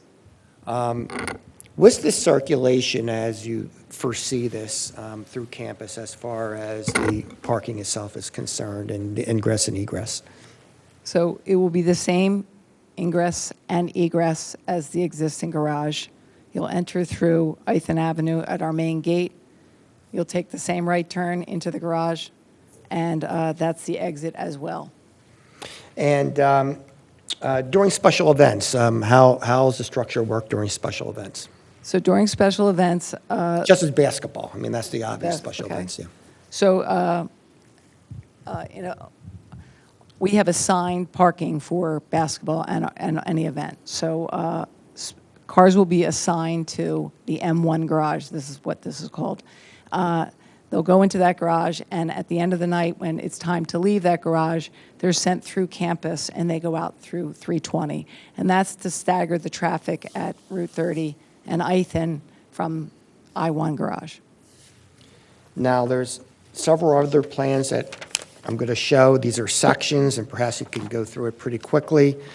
First, A27, and I believe A27, if you look on your exhibit list, actually replaces one of the other exhibits. It replaces A6, or revised A6. So if you could tell the board what A27 represents. This section represents the height of the garage in relationship to Driscoll Hall, which is the nursing school right behind this, and the Davis Center, which is across the street on North Ithan Avenue. So as you can see, this structure is lower than the Davis Center and lower than Driscoll Hall. Going to show you A28. And can you... And so this is a section that shows the new garage next to the Health Services Building, which is right at the corner of the main entrance onto campus. A29. This is a rendering showing the south elevation as you enter campus, you make a right into the garage. This will bring you down to the lower level of the garage. And so what you see are two stair towers at both ends, and there will be an elevator in there as well. And 830, this would be what you would see from Ithan Avenue? Yes. Yes. And what's the facade of the structure? The facade will be stone and precast. 831, this is the west elevation. I guess this would be from Driscoll? Right. So this would be from Driscoll Hall looking toward the Davis Center, and it's the sort of the back of the garage. And then 832, I assume this would be the north elevation facing the railroad tracks. It is. So, and as you can see, even in that, you can see the Davis Center and Driscoll on either side of it. Why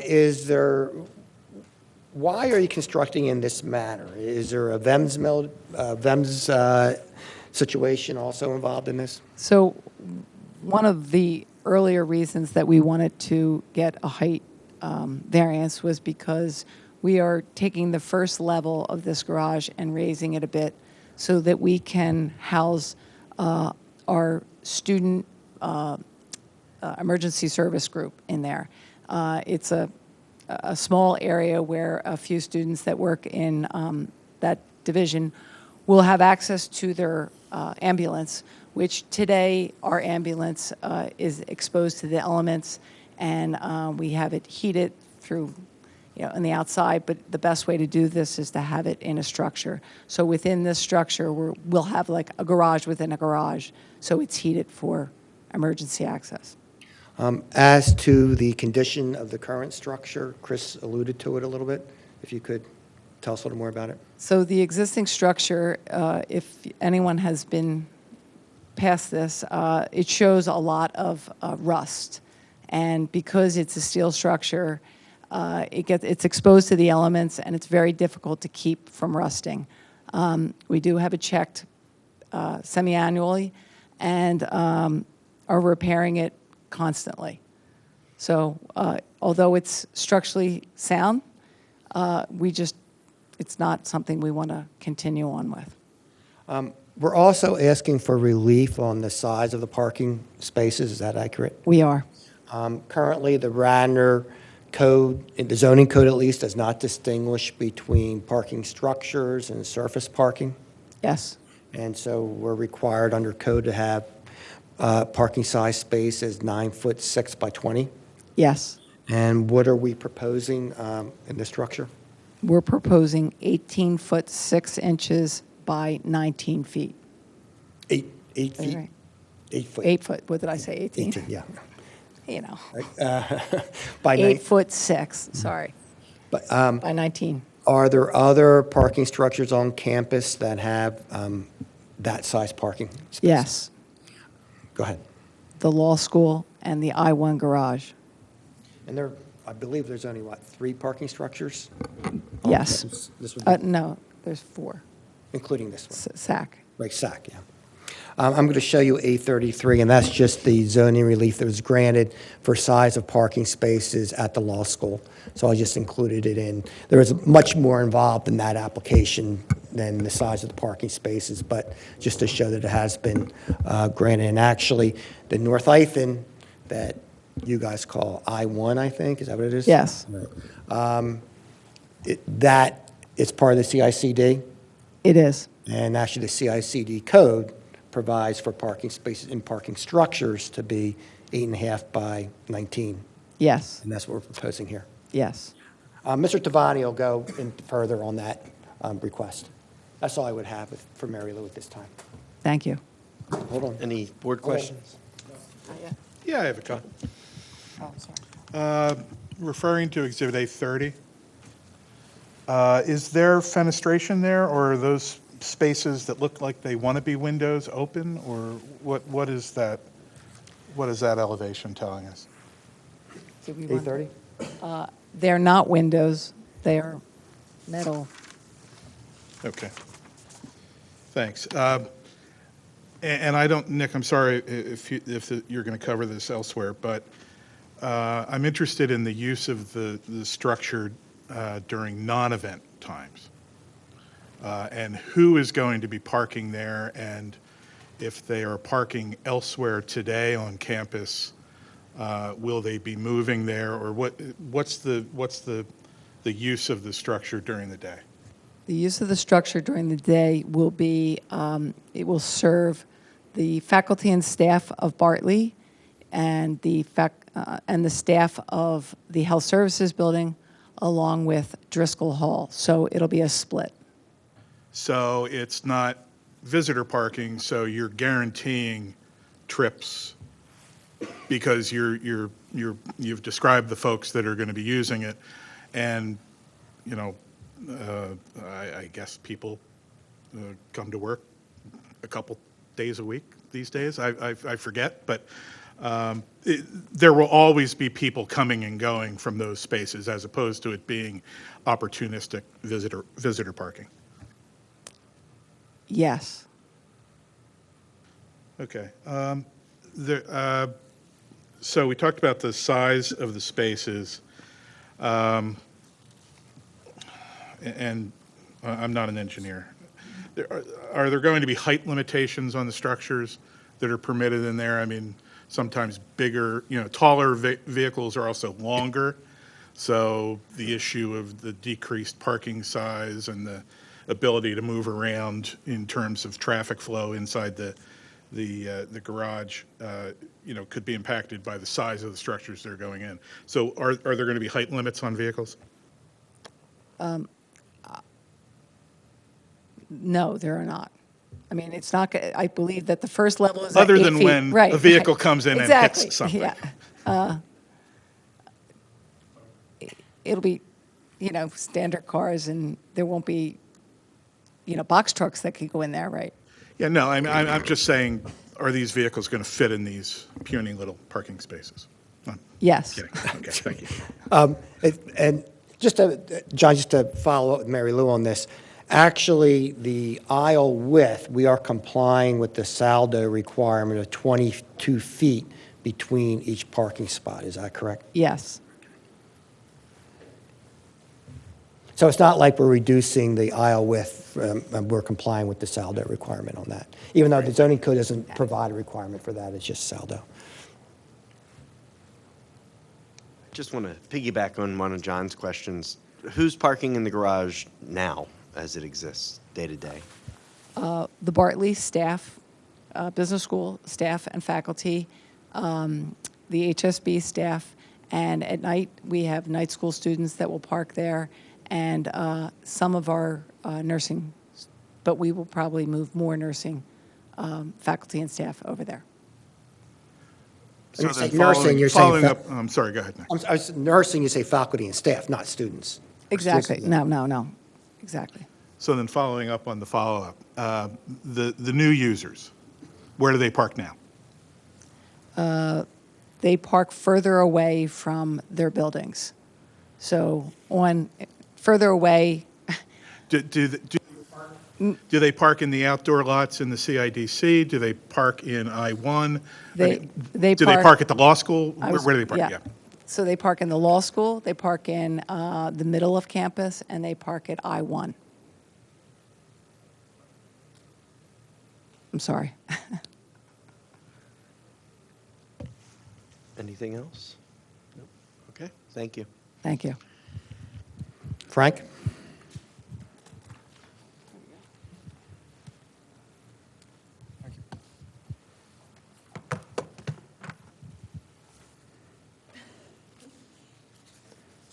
Swear or affirm the testimony you're about to give will be the truth, the whole truth, and nothing but the truth. Yes, I do. State your full name, please. Frank Tavani, Tavani. Frank, I've handed up as A34 your curriculum vitae. Is that accurate? Yes, And you are a registered professional traffic operations engineer in the Commonwealth of Pennsylvania? I'm a registered professional engineer in the Commonwealth of Pennsylvania. The PTOE designation comes from the Institute of Transportation Engineers. It's sort of like a national recognition as opposed to an engineering license. And how are you employed? I'm employed by F. Tavani and Associates Incorporated and have been since 2004. And just quickly, educational background? I am a 1993 graduate of Rensselaer Polytechnic Institute in Troy, New York. Hold a Bachelor of Science in Civil Engineering. Since graduating in May of '93, I have been in continuous practice as a transportation professional in southeastern Pennsylvania. So I'm coming up on my 30-year anniversary in a few months. And what type of experience do you have in traffic consulting and studies? That's fairly extensive. In fact, I've done many studies for this applicant since 2004, including, for example, the Lancaster Avenue housing project. Have you previously been qualified as an expert on traffic engineering? Yes. And actually, you've been previously qualified by this board? Yes. Several times, I would think, correct? I would agree. I would just request that Frank be qualified as an expert in traffic engineering. Without objection. Thank you. Did you perform a traffic engineering investigation for the replacement of the existing parking structure on Villanova's campus? Yes. Did you prepare a report? I did. And that report's been marked as A35 and is handed up in the exhibit packet, is that correct? Yes. Dated February 15th, 2023. Correct. Did you do traffic counts in support of that report? I did. And when did you do those counts? Last Wednesday, February 8th. And was there anything going on? And what times did you do them? And was there anything going on that particular evening? So, to my knowledge, last Wednesday was a normal instructional day on campus, nothing unusual. The weather was also not unusual, no precipitation, was not a holiday, and it just so happened that that evening there was a home basketball game, and there was also a special ceremony during the halftime honoring Jay Wright and I believe retiring some numbers. Jalen Brunson's number? I believe that might be one. Okay. Did you analyze trip generation from that site? Yes, so traffic counts were performed at the main entrance, the main driveway serving the HSB, the existing HSB facility. That was for purposes of capturing the existing trip generation rates of the site. And we also performed intersection turning movement counts at the 4 closest off-site intersections, namely the Dogleg intersection of County Line Road North and County Line Road South along Ithan, the main entrance driveway itself, and of course the signalized intersection of Ithan and Route 30. So the counts were conducted last Wednesday from 7 a.m. to 7 p.m. And the first step was looking at the activity going in and out of the existing facility to determine when its peak hours are. As the board members are probably aware from other traffic engineers, maybe also myself, traffic engineers always focus on peak hours, 60-minute peaks of activity. That's how all of our software and models are focused. with the idea being that when you accommodate the peak hours, by default, the other peak hours are also accommodated the same, if not better.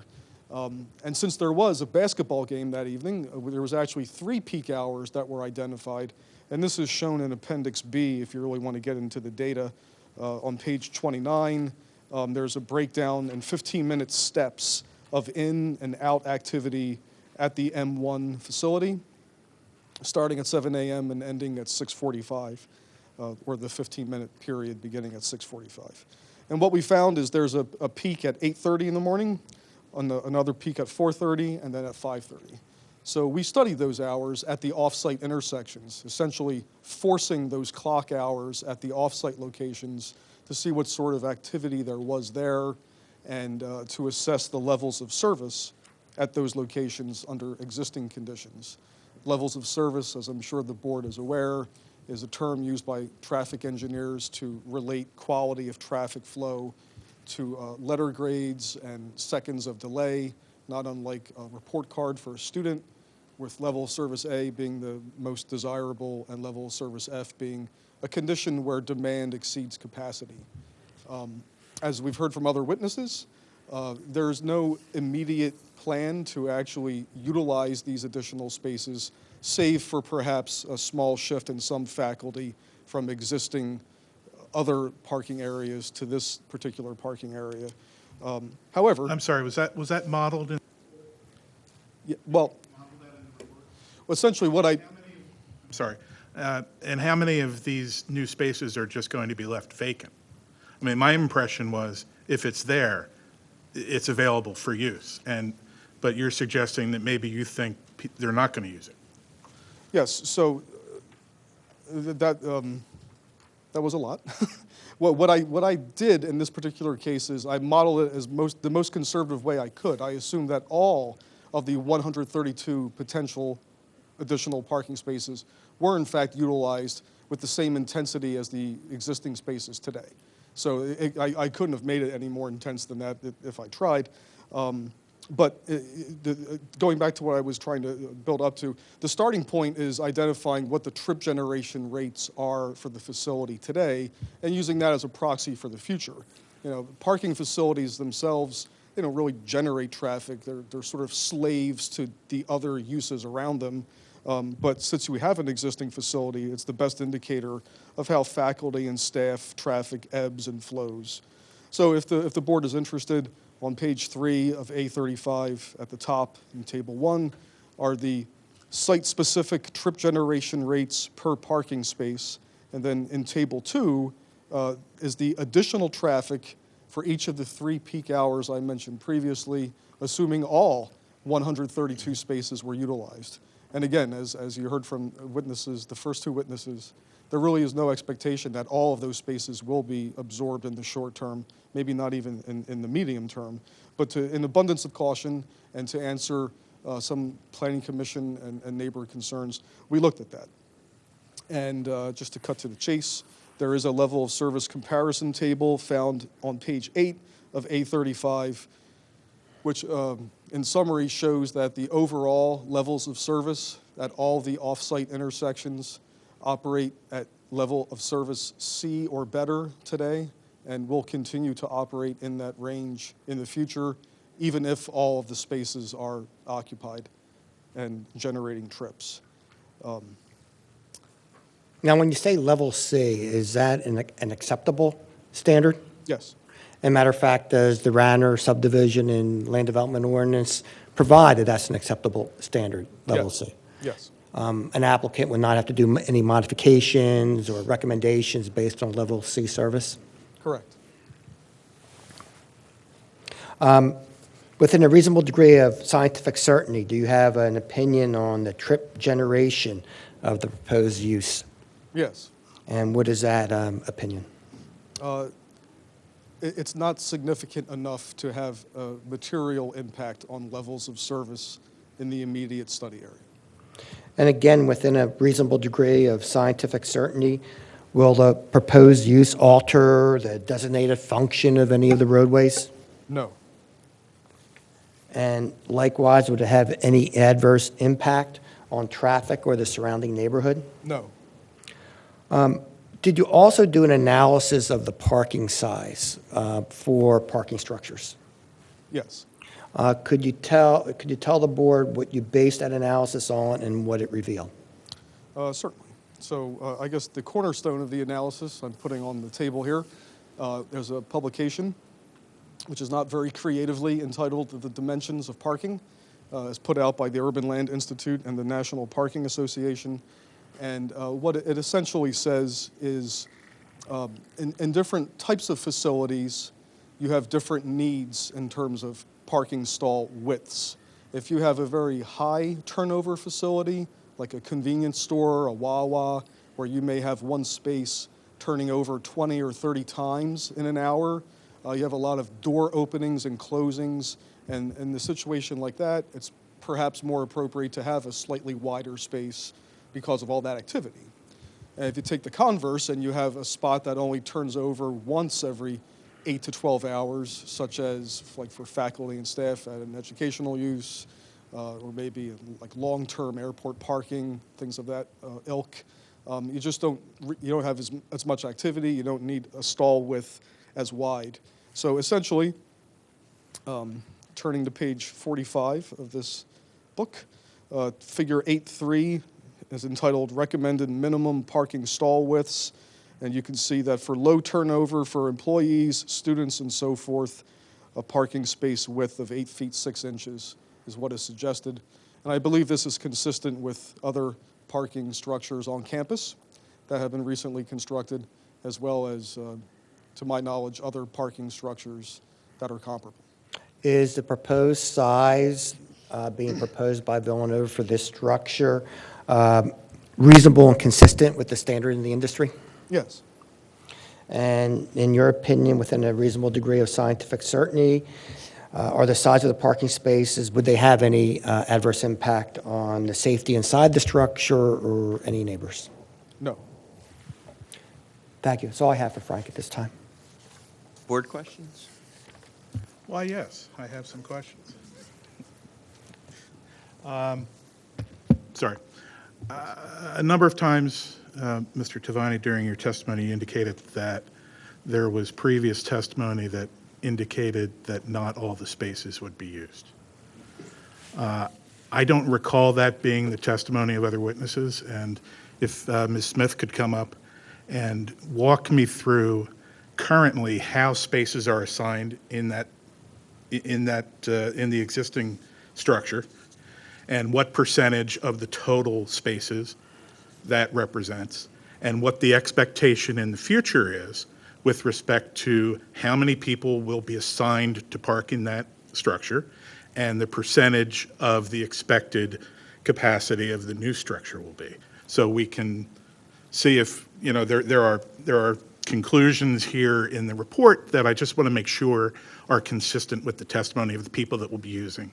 Perhaps while Mary Lou is gathering that information, I could just embellish my direct a little bit further. I actually am asking the question of Ms. Smith. Thank you.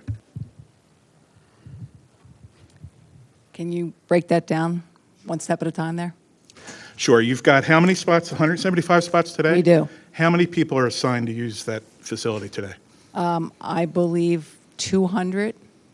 Okay. I believe more than is actually there. Okay. I think Frank did do a count as to a percentage. As was Thank it, you. right.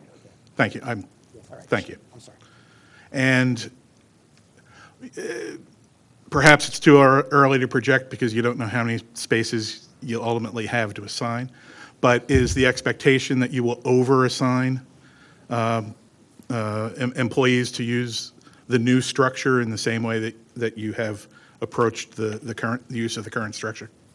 I would assume so. Okay. And is there any explanation as to why, I believe, was the percentage 82%, Mr. Tavani? Yes, now it's you. Yes, A35 does contain a summary table where I personally made random unannounced visits to M1 and documented the parking demand, the actual cars parked. And I believe the number you quoted is correct, that the peak of the 6 or so incidents that are documented in A35 on page 4, The peak was 82% of the capacity was utilized. Okay, thank you. Okay, that's the first question. I don't know what that means, so I'm just going to skip that. When you did the, Ms. Smith, thank you. You can sit back down. I'm sorry. When you did the trip counts, or am I using the term correctly? I'm sorry. When you counted the number of vehicles entering and exiting the Traffic main... counts. Traffic counts, thank you. Thank you for clarifying that.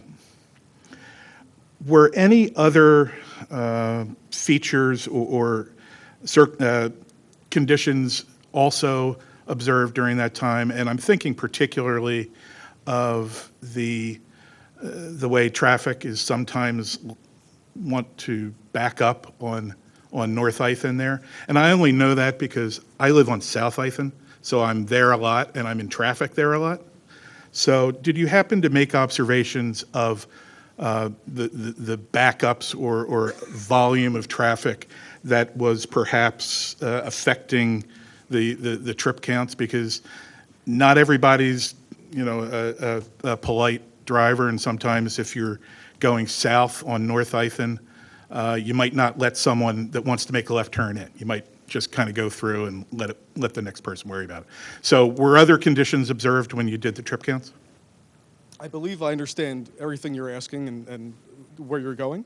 And let me first explain how the data was collected. When I first started my career, people would literally just sit in their cars and use either handheld like tick boards and later electronic boards to conduct traffic counts. There's a little bit of inaccuracy that's just endemic to humans, so it's not perfect. But what we use now are these somewhat discrete traffic count cameras, which are strap-mounted to utility poles and boomed in the air. The camera points down. It records video activity for as long as you program it. And then a third party uses basically AI technology and has a computer watch the video and count the activity. And you'll also have a record of the video if you wanted to go explore it.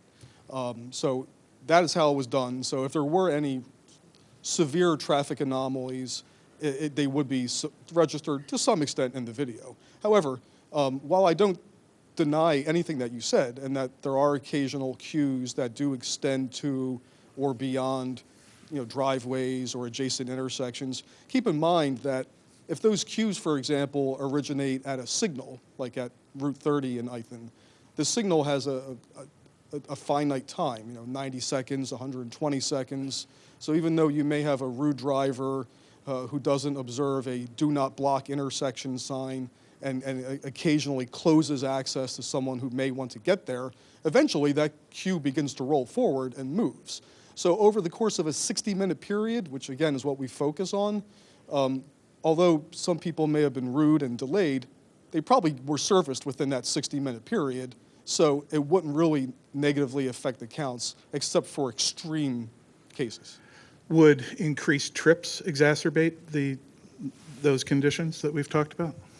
Could you If you say, I don't know, add 120 some spaces and there are faculty members that perhaps sometimes come to work roughly at the same time, so you're looking at the same peak periods but more cars, would you expect the traffic condition to be affected in one way or another? There's always a natural variance in traffic, whether it's going to a parking facility or anywhere.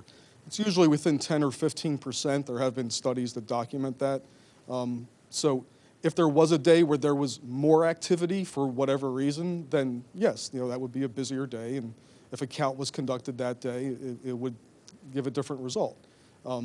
What traffic engineers always attempt to do is pick a day that is representative of normal conditions. We try to avoid Mondays and Fridays if we can, certainly avoid holidays, avoid precipitation if possible. So I made my best professional attempt to pick a day that was a good day for data collection. Thank you. Mm-hmm.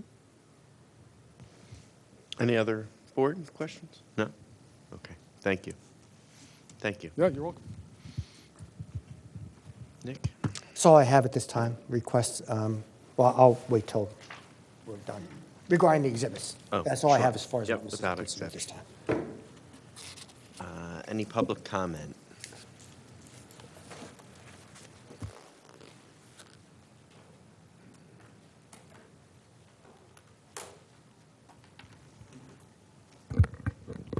Do you want me to grab that, or it doesn't matter? Do you swear or affirm the testimony you're about to give will be the truth, whole truth, nothing but the truth? I do. And state your full name and spell. Yes. Jim Yiannopoulos, Yannopoulos.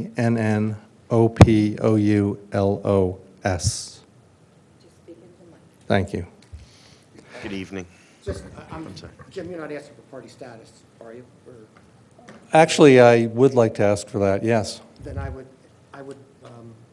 request that he state, of course, where he lives. Yes. If he could use this map. I'll Okay. mark it as an exhibit. Sure. Okay. You were at 30. I live at 15, 37, I live at 15 Braxton Road. 36. Um, Could you, I'm sorry, could you? Sure. Circle where that is? Yep. Right.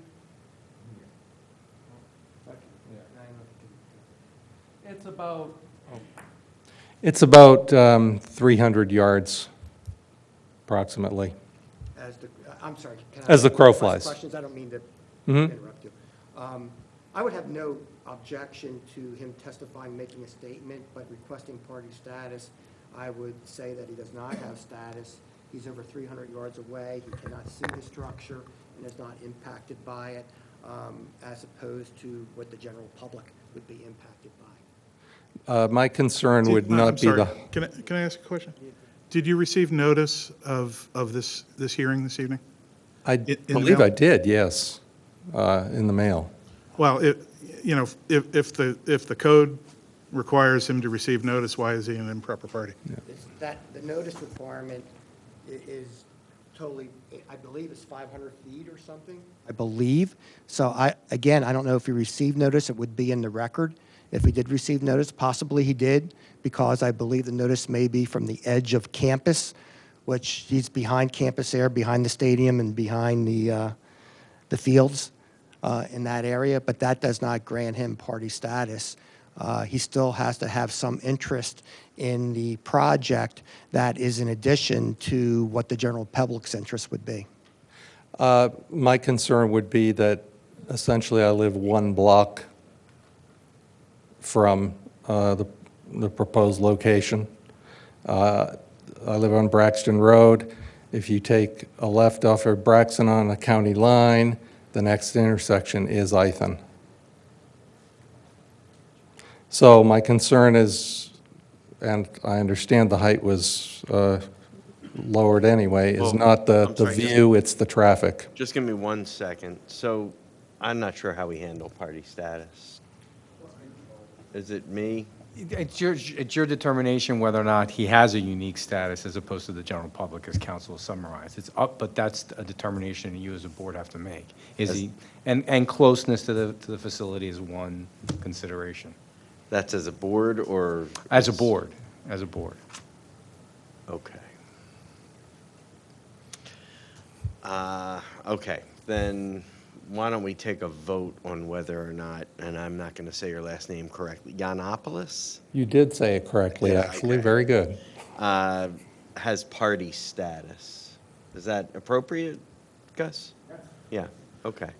Mr. Chairman, could I ask ask that we have a brief executive session with the solicitor? Absolutely. Thank you. All right, we'll stand in recess for, it's 9:14. Why don't we just take 15 minutes?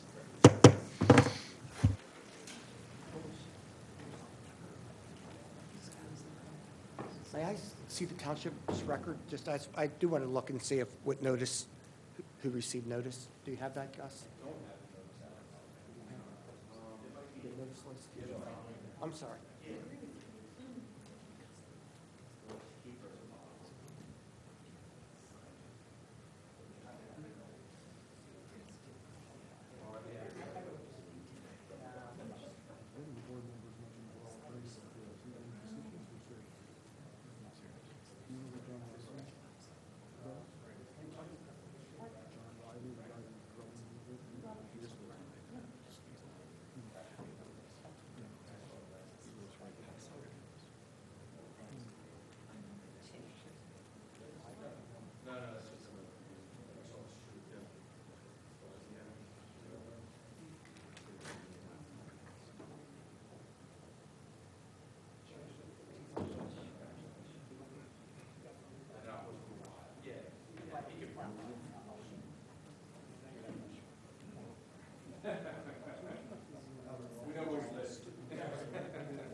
Jim, you're on.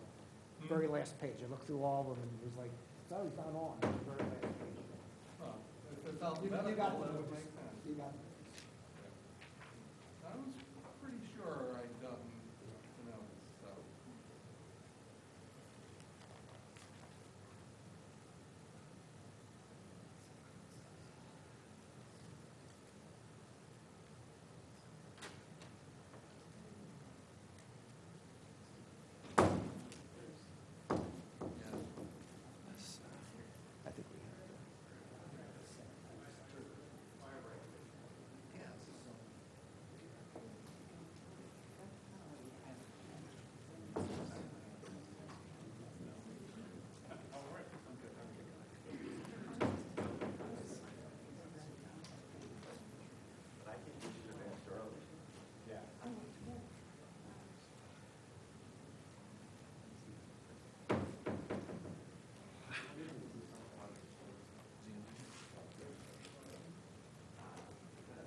He is.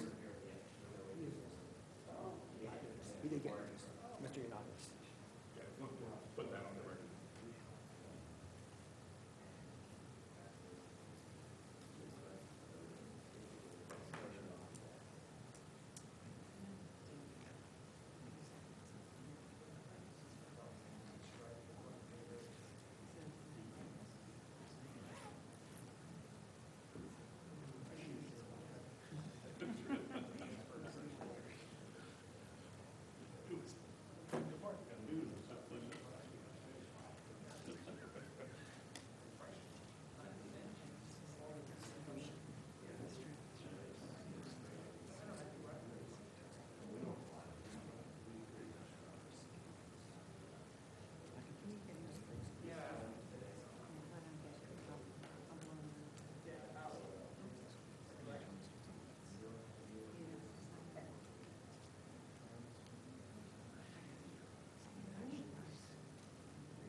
I know I said 9:30. Is everybody back in the room that was before we took our break?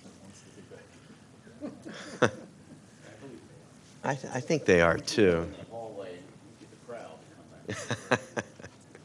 All right, so why don't we go back on the record then? Unless anybody, yeah, okay. All right, so we'll go back on the record. Okay, so, Mr. Yiannopoulos, I think that what the board would like to hear you address specifically is explain to us your interest that's unique to the public's interest in the outcome of tonight's hearing. Well, I think my interest is not unique to others who live on my block, but I would say it's unique to somebody who lives, as compared to somebody who lives, I don't know, half, three-quarters a mile away, in terms of my concerns about the traffic, both at regular times and especially at special event times.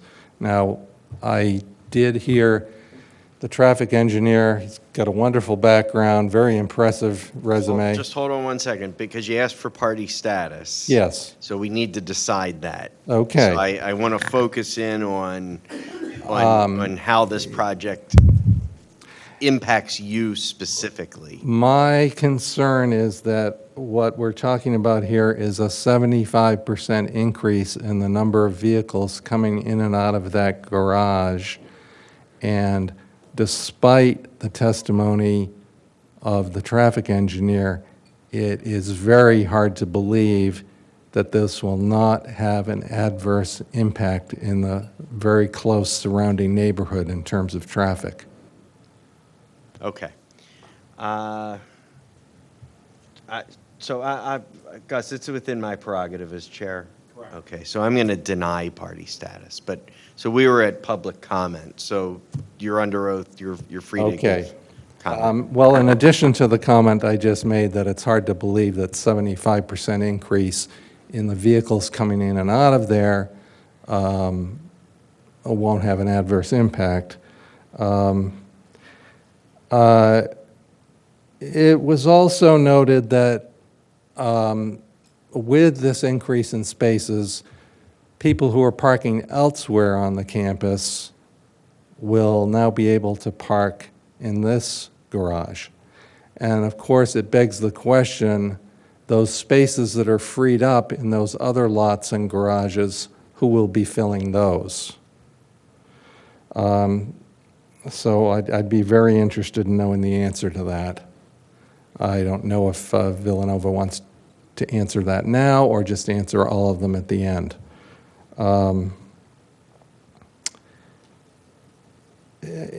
So there's the question of who would park in those spaces that get freed up elsewhere on the campus. There's also the question of exactly who those people would be. Would the rules change in any way? For example, what classes of students are allowed to park on campus presently, and would this proposal include changing who is allowed to park on campus, i.e. freshmen, sophomores, et cetera, commuters, non-commuters? I also heard, and have heard before, a commitment to not increasing enrollment. That's something I've heard verbally a number of times with a number of proposals, and each time that Villanova has been asked if they would be able to put that in writing, the answer has been no, so I would wonder if that has changed. And finally, this all sounds like plans for the future, so a lot of it sounds like, especially increasing the number of spaces, sounds more like nice to have versus this is a hardship and we won't be able to function as a successful university without this. Thank you. Thank you. Anyone else from the public?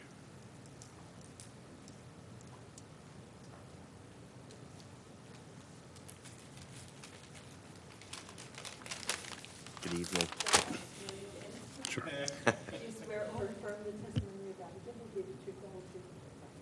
I do.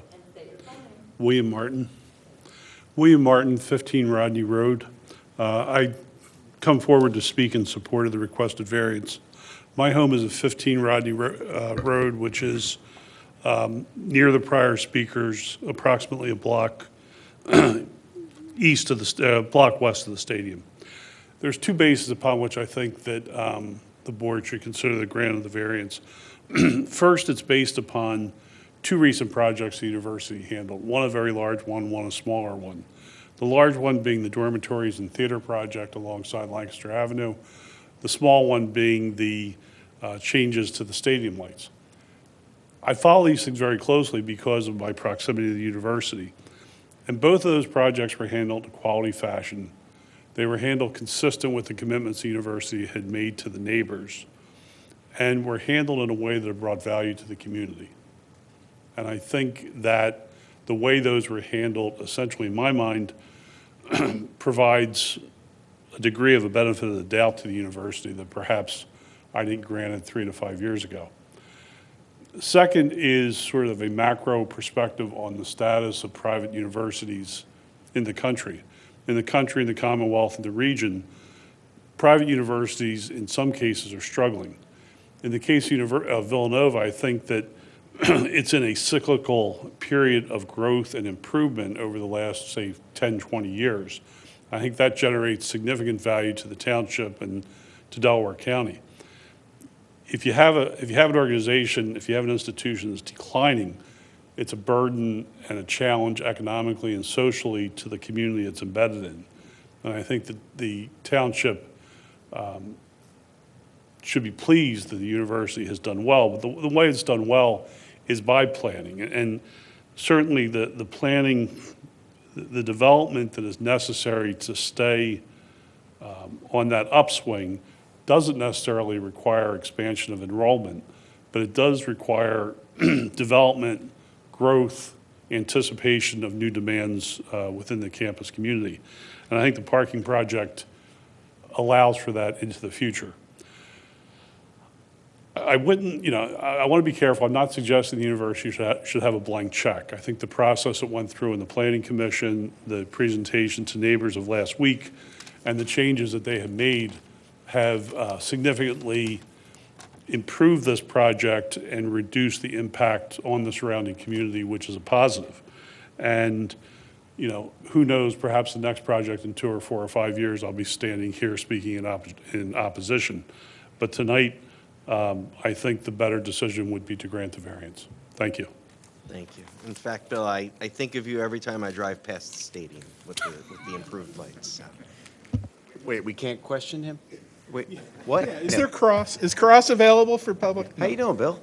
Well, thank you. Thank you. Anyone else? No? Okay. Counsel? Do you want to address a couple of the comments, particularly regarding where the traffic's coming from, and is there an increase, or is it just being redirected? Hey, Nick, before you get that, how many parking spaces are there on campus right now in total? Mary Lou, do you know? Or Frank? Oh, Frank, there you go. There you go. Still under oath. I believe it's approximately 5,300. There you go. So this is approximately, A drop in the bucket. yeah, I'm trying to think of a percentage perspective. Yeah, it's very de minimis. And as you'll probably hear, this is really a zero-sum game because, again, this application is not adding instructional space. It's not adding faculty or staff. If there's a slight increase at one location, there'll be a slight decrease somewhere else. It's a zero-sum game. You've also described whack-a-mole, but that's a different it's a different analysis. Go ahead, Chris. I will also add on top of our traffic engineer, we're not adding the number of events, we're not increasing the number of seats in the pavilion or the stadium. The status quo is being maintained. There's no, this is not being done in response to any of that. Thank you. That's all we would have, just request the exhibits be made part of the record. Some of those have been replaced. I think, as you know, on my exhibit list, on the second exhibit list, it tells you which ones have been replaced. Thank you. Thank you, yeah. And I think we accepted the exhibits already, so. Okay, is there a motion?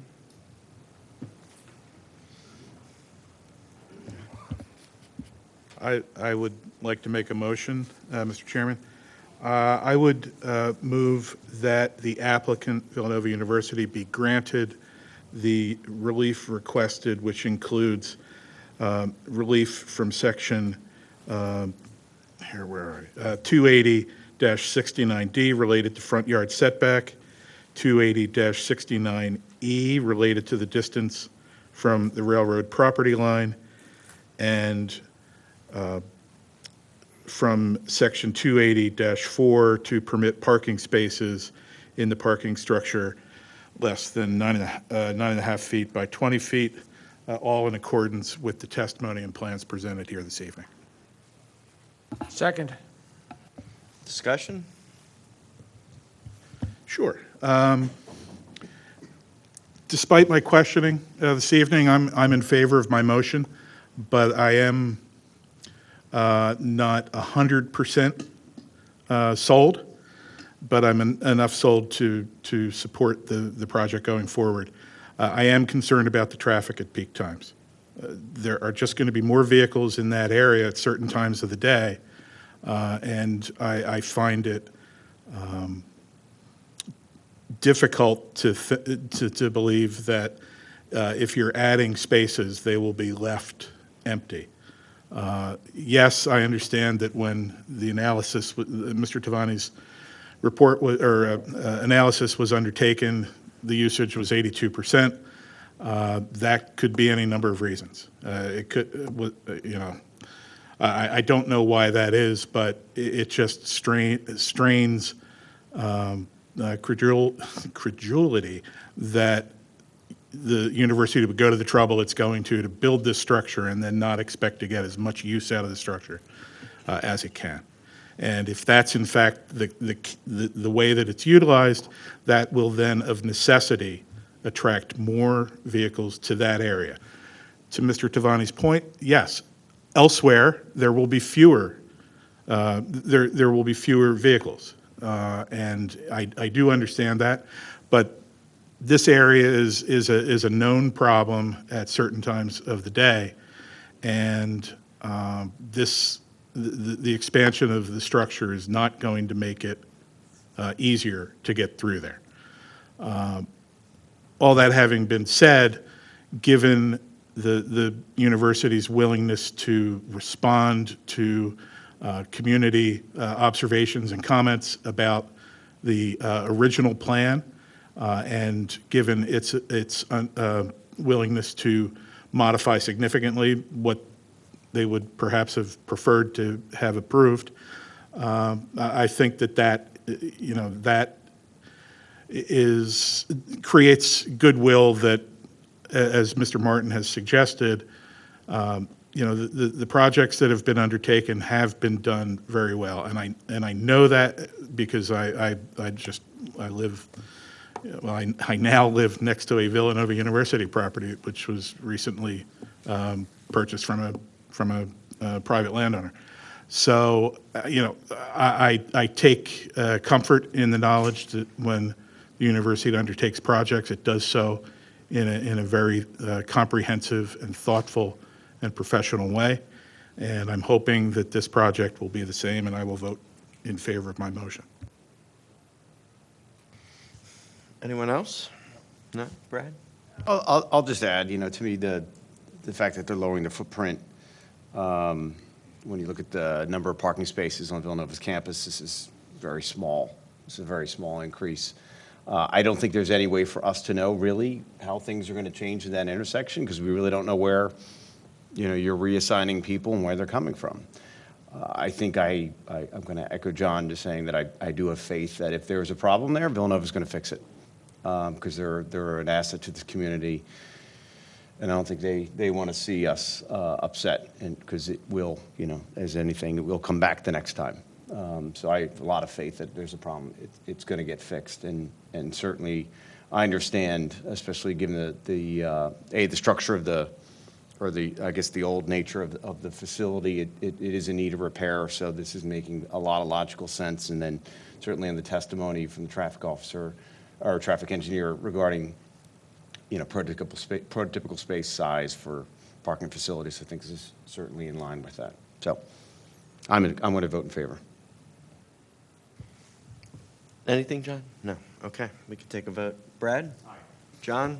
Aye. John? Aye. I'm also in favor, so the motion carries. Good luck with the project. Thank you. All right. Okay, so I guess our next meeting is for March, and we'll see you all then. Thank you.